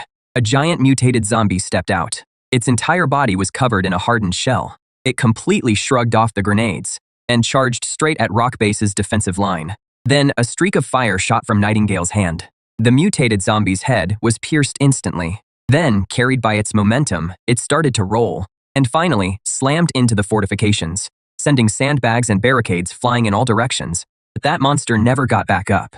At that moment, the other awakened ones also sprang into action. For a moment, all kinds of abilities exploded through the zombie horde. However, the street was simply too wide. The zombie horde couldn't be wiped out quickly in one concentrated attack. On the comms channel, roars and cries for help were all mixed together. The battle grew more and more brutal. Even though the soldiers fought bravely, gaps in the defensive line still inevitably appeared. Dozens of zombies broke through the wall of fire and charged at the line. The soldiers had no choice but to fight them hand to hand. As more and more zombies poured in, the entire defensive line was on the verge of collapse. At the construction site, the survivors huddled together and trembled at the sight. Even Yang's face turned grim. Just then, you walked out of the convenience store. The next second, you vanished. Then, you reappeared dozens of meters away. After several flashes, you reached the high ground and calmly looked down at the incoming zombie horde. At the sight of this, everyone turned to look at you. Then, a wooden crate appeared in front of you and shattered. In an instant, dozens of steel balls poured out. They hovered in midair. Then, you lightly waved your hand at the zombie horde. A metal stream made of dozens of steel balls shot straight out. The sound even drowned out the rapid gunfire. In an instant, the zombies in front of the line were pierced and ripped apart. Right after that, a second wave of steel balls shot out. Then came the third wave. Where the fourth metal torrent passed, it crushed everything in its path. You were like a human Gatling gun, single-handedly clearing out the horde within 50 meters of the defensive line. At that moment, the entire square fell into an eerie silence. Only the generators remained, and the heavy air was thick with the smell of blood. A moment later, you slowly descended from above. Everyone's eyes were fixed on you, as if they had just witnessed a miracle. But you only spoke calmly. "Keep working." Yang was the first to snap out of it. Her voice rang across the whole area through the loudspeaker. "Get up and get back to work. Mr. Guo, we don't feed idle people here." The next second, the crowd began to stir. The survivors quickly went back to work. A deep sense of awe rose in everyone's heart. Inside the Hanshi stronghold, King Yama felt helpless as he watched the live feed. After a long silence, he picked up the communicator. "Carry out my order. From this moment on, Pan Shi, everyone is to follow Mr. Gulau's orders without question." At the same time, inside the lighthouse outpost, the scholar in white had already figured out that you had two abilities. He sent his analysis report back to headquarters, but got only one reply. Stop all probing. Meet all of Mr. Guo's needs. At that moment, you sat in a chair inside the convenience store, replaying what had just happened in your mind. You knew very well that leaving the convenience store on your own was risky, but there was also a reason you chose to act in person. If a gap opened in the defense line, casualties were inevitable, and it also gave you a chance to intimidate everyone. But more importantly, it gave the 4 leaders an answer, letting them know you weren't limited to staying inside the convenience store. The high spirits at the construction site showed that this first show was a huge success. That was the only rule in the apocalypse. Thinking of that, you messaged Nightingale. Go clean up the battlefield. Bring back the crystal cores. After hearing this, Nightingale quickly gathered the Nightblade squad, and then gave the order to collect the crystal cores. The Nightblade members moved out at once when they heard the order. Seeing this, the 4 commanders also told their soldiers to help. So, in less than half an hour, the battlefield was completely cleaned up. Nightingale carried more than a dozen buckets of energy crystal cores to the entrance of the convenience store. But you gave the pile of crystal cores a light wave of your hand, and in an instant, half of them disappeared. The other half stayed in the buckets. You looked at Scorpion and the other 3 commanders. The 4 of you can split these among your forces. At your words, all 4 of them held their breath. Mr. Guo, you were the one who handled most of this battle. It wouldn't be right for us to take this much. Hearing that, you waved your hand. Anyone who fought deserves credit. Then, thank you, Mr. Guo. The other 3 quickly thanked you as well. After that, the 4 of them split up the crystal cores. You looked at the survivors, then raised your hand and shouted, "Time to eat." The next second, cheers instantly erupted. The survivors all threw down their tools. They rushed toward the field cauldrons like madmen. Seeing this, the Nightingale members immediately stepped in to keep order. Line up. Anyone who cuts in line can forget about eating today. As soon as he finished speaking, the survivors settled down. Then they lined up in long lines on their own. Before long, all the food had been handed out. After countless people got their lunchboxes, they immediately squatted on the ground and wolfed the food down. Some even burst into tears after taking a bite of meat. The smell of meat drifted across the square. The soldiers also gathered around the tables. Each table had 8 dishes and a soup. There were also plenty of cigarettes and drinks. The soldiers stuffed themselves, while laughing and chatting loudly without holding back. The tension and exhaustion from earlier were completely gone. An hour later, everyone had eaten and drunk their fill. At that moment, the site supervisor stood up and patted his belly. If you're full, get up and get back to work. No one's sleeping tonight. Let's try to finish pouring all the foundations before daybreak. As soon as he finished speaking, 1,000 voices answered in unison. The survivors didn't complain at all. They picked up their tools and went back to their posts full of energy. The roar of machinery started up again. At the same time, the relief troops from the 4 major forces arrived. They looked at the mess left on the tables and smelled the aroma still hanging in the air. All they could do was regret not volunteering for the first defense shift. But Nightingale came over with his men carrying several boxes. The boxes were filled with brand new cigarettes. Mr. Guo sent these as a perk for the brothers on the night shift. 1 pack each to keep you sharp. When you finish one, come get another. There is plenty. As soon as he finished speaking, a stir spread through the position. We get cigarettes as soon as we get here. Mr. Guo is really generous. After the soldiers got their brand new cigarettes, their annoyance and complaints instantly disappeared. Excitement took their place. For a while, countless wisps of smoke rose into the air. A blissful look spread across everyone's faces. By 3 in the morning, the noise at the construction site hadn't died down. Instead, it only grew louder. Several huge concrete mixer trucks rumbled loudly. A moment later, gray concrete would flow through the delivery pipes and be poured precisely into the deep foundation pits. The site supervisor stood off to the side, watching it all excitedly. Just then, a Nightblade member walked over to the old supervisor. "Mr. Guo, someone's looking for you." The supervisor froze for a moment when he heard that. But then he quickly headed for the convenience store. At that moment, you were sitting in a chair by the door. The supervisor stopped at the entrance and said respectfully, "Mr. Guo, what did you need me for?" You nodded. Without wasting any words, you then handed him a blueprint. The foundation was poured well, but the wall section needs some changes. As soon as you finished speaking, the supervisor quickly took the blueprint. The blueprint was clearly marked with rows of dense openings. Before the supervisor could ask, you said calmly, "Leave firing ports and internal passageways inside the wall. Build battlements and watchtowers on top. Leave conduits for electrical cables." to make it easier to install cameras and searchlights. I want this wall not only to stop zombies, but to kill them too. As for manpower and materials, you don't need to worry about that. Hearing that, the supervisor's breathing grew heavier. He could tell at a glance that this was a standard military fortification. At that moment, the supervisor looked up. His eyes filled with resolve. I will complete the mission. With that, he turned and ran back to the site with the blueprint in hand. Next, the supervisor gathered all the key technical staff. Using the new blueprint, he explained the key points over and over. Soon, the sky began to grow light. Every survivor had bloodshot eyes. But there was no sign of fatigue on their faces. There was only the excitement of finishing the job. By then, all the foundations had been poured. Several engineers gathered around the blueprint and used steel to make oddly shaped molds. These molds would be fixed between the wall's steel framework. Then they would just need to wait for the concrete wall to be poured, and it would form standard firing ports and passageways. The construction is now several times harder than before, yet not a single person complained. They all knew this solid wall would be everyone's hope for survival. Before long, the crane slowly lifted the first section of the wall and carefully set it onto the foundation. It lined up perfectly with the embedded rebar.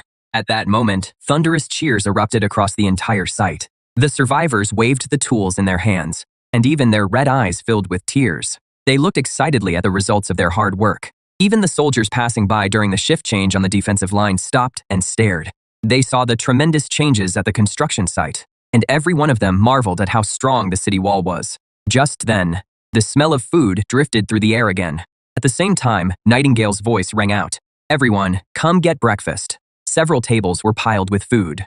There was steaming hot rice porridge and freshly steamed meat buns. At the sight of it, the workers immediately set down their tools and lined up on their own. This time, no one wolfed down their food.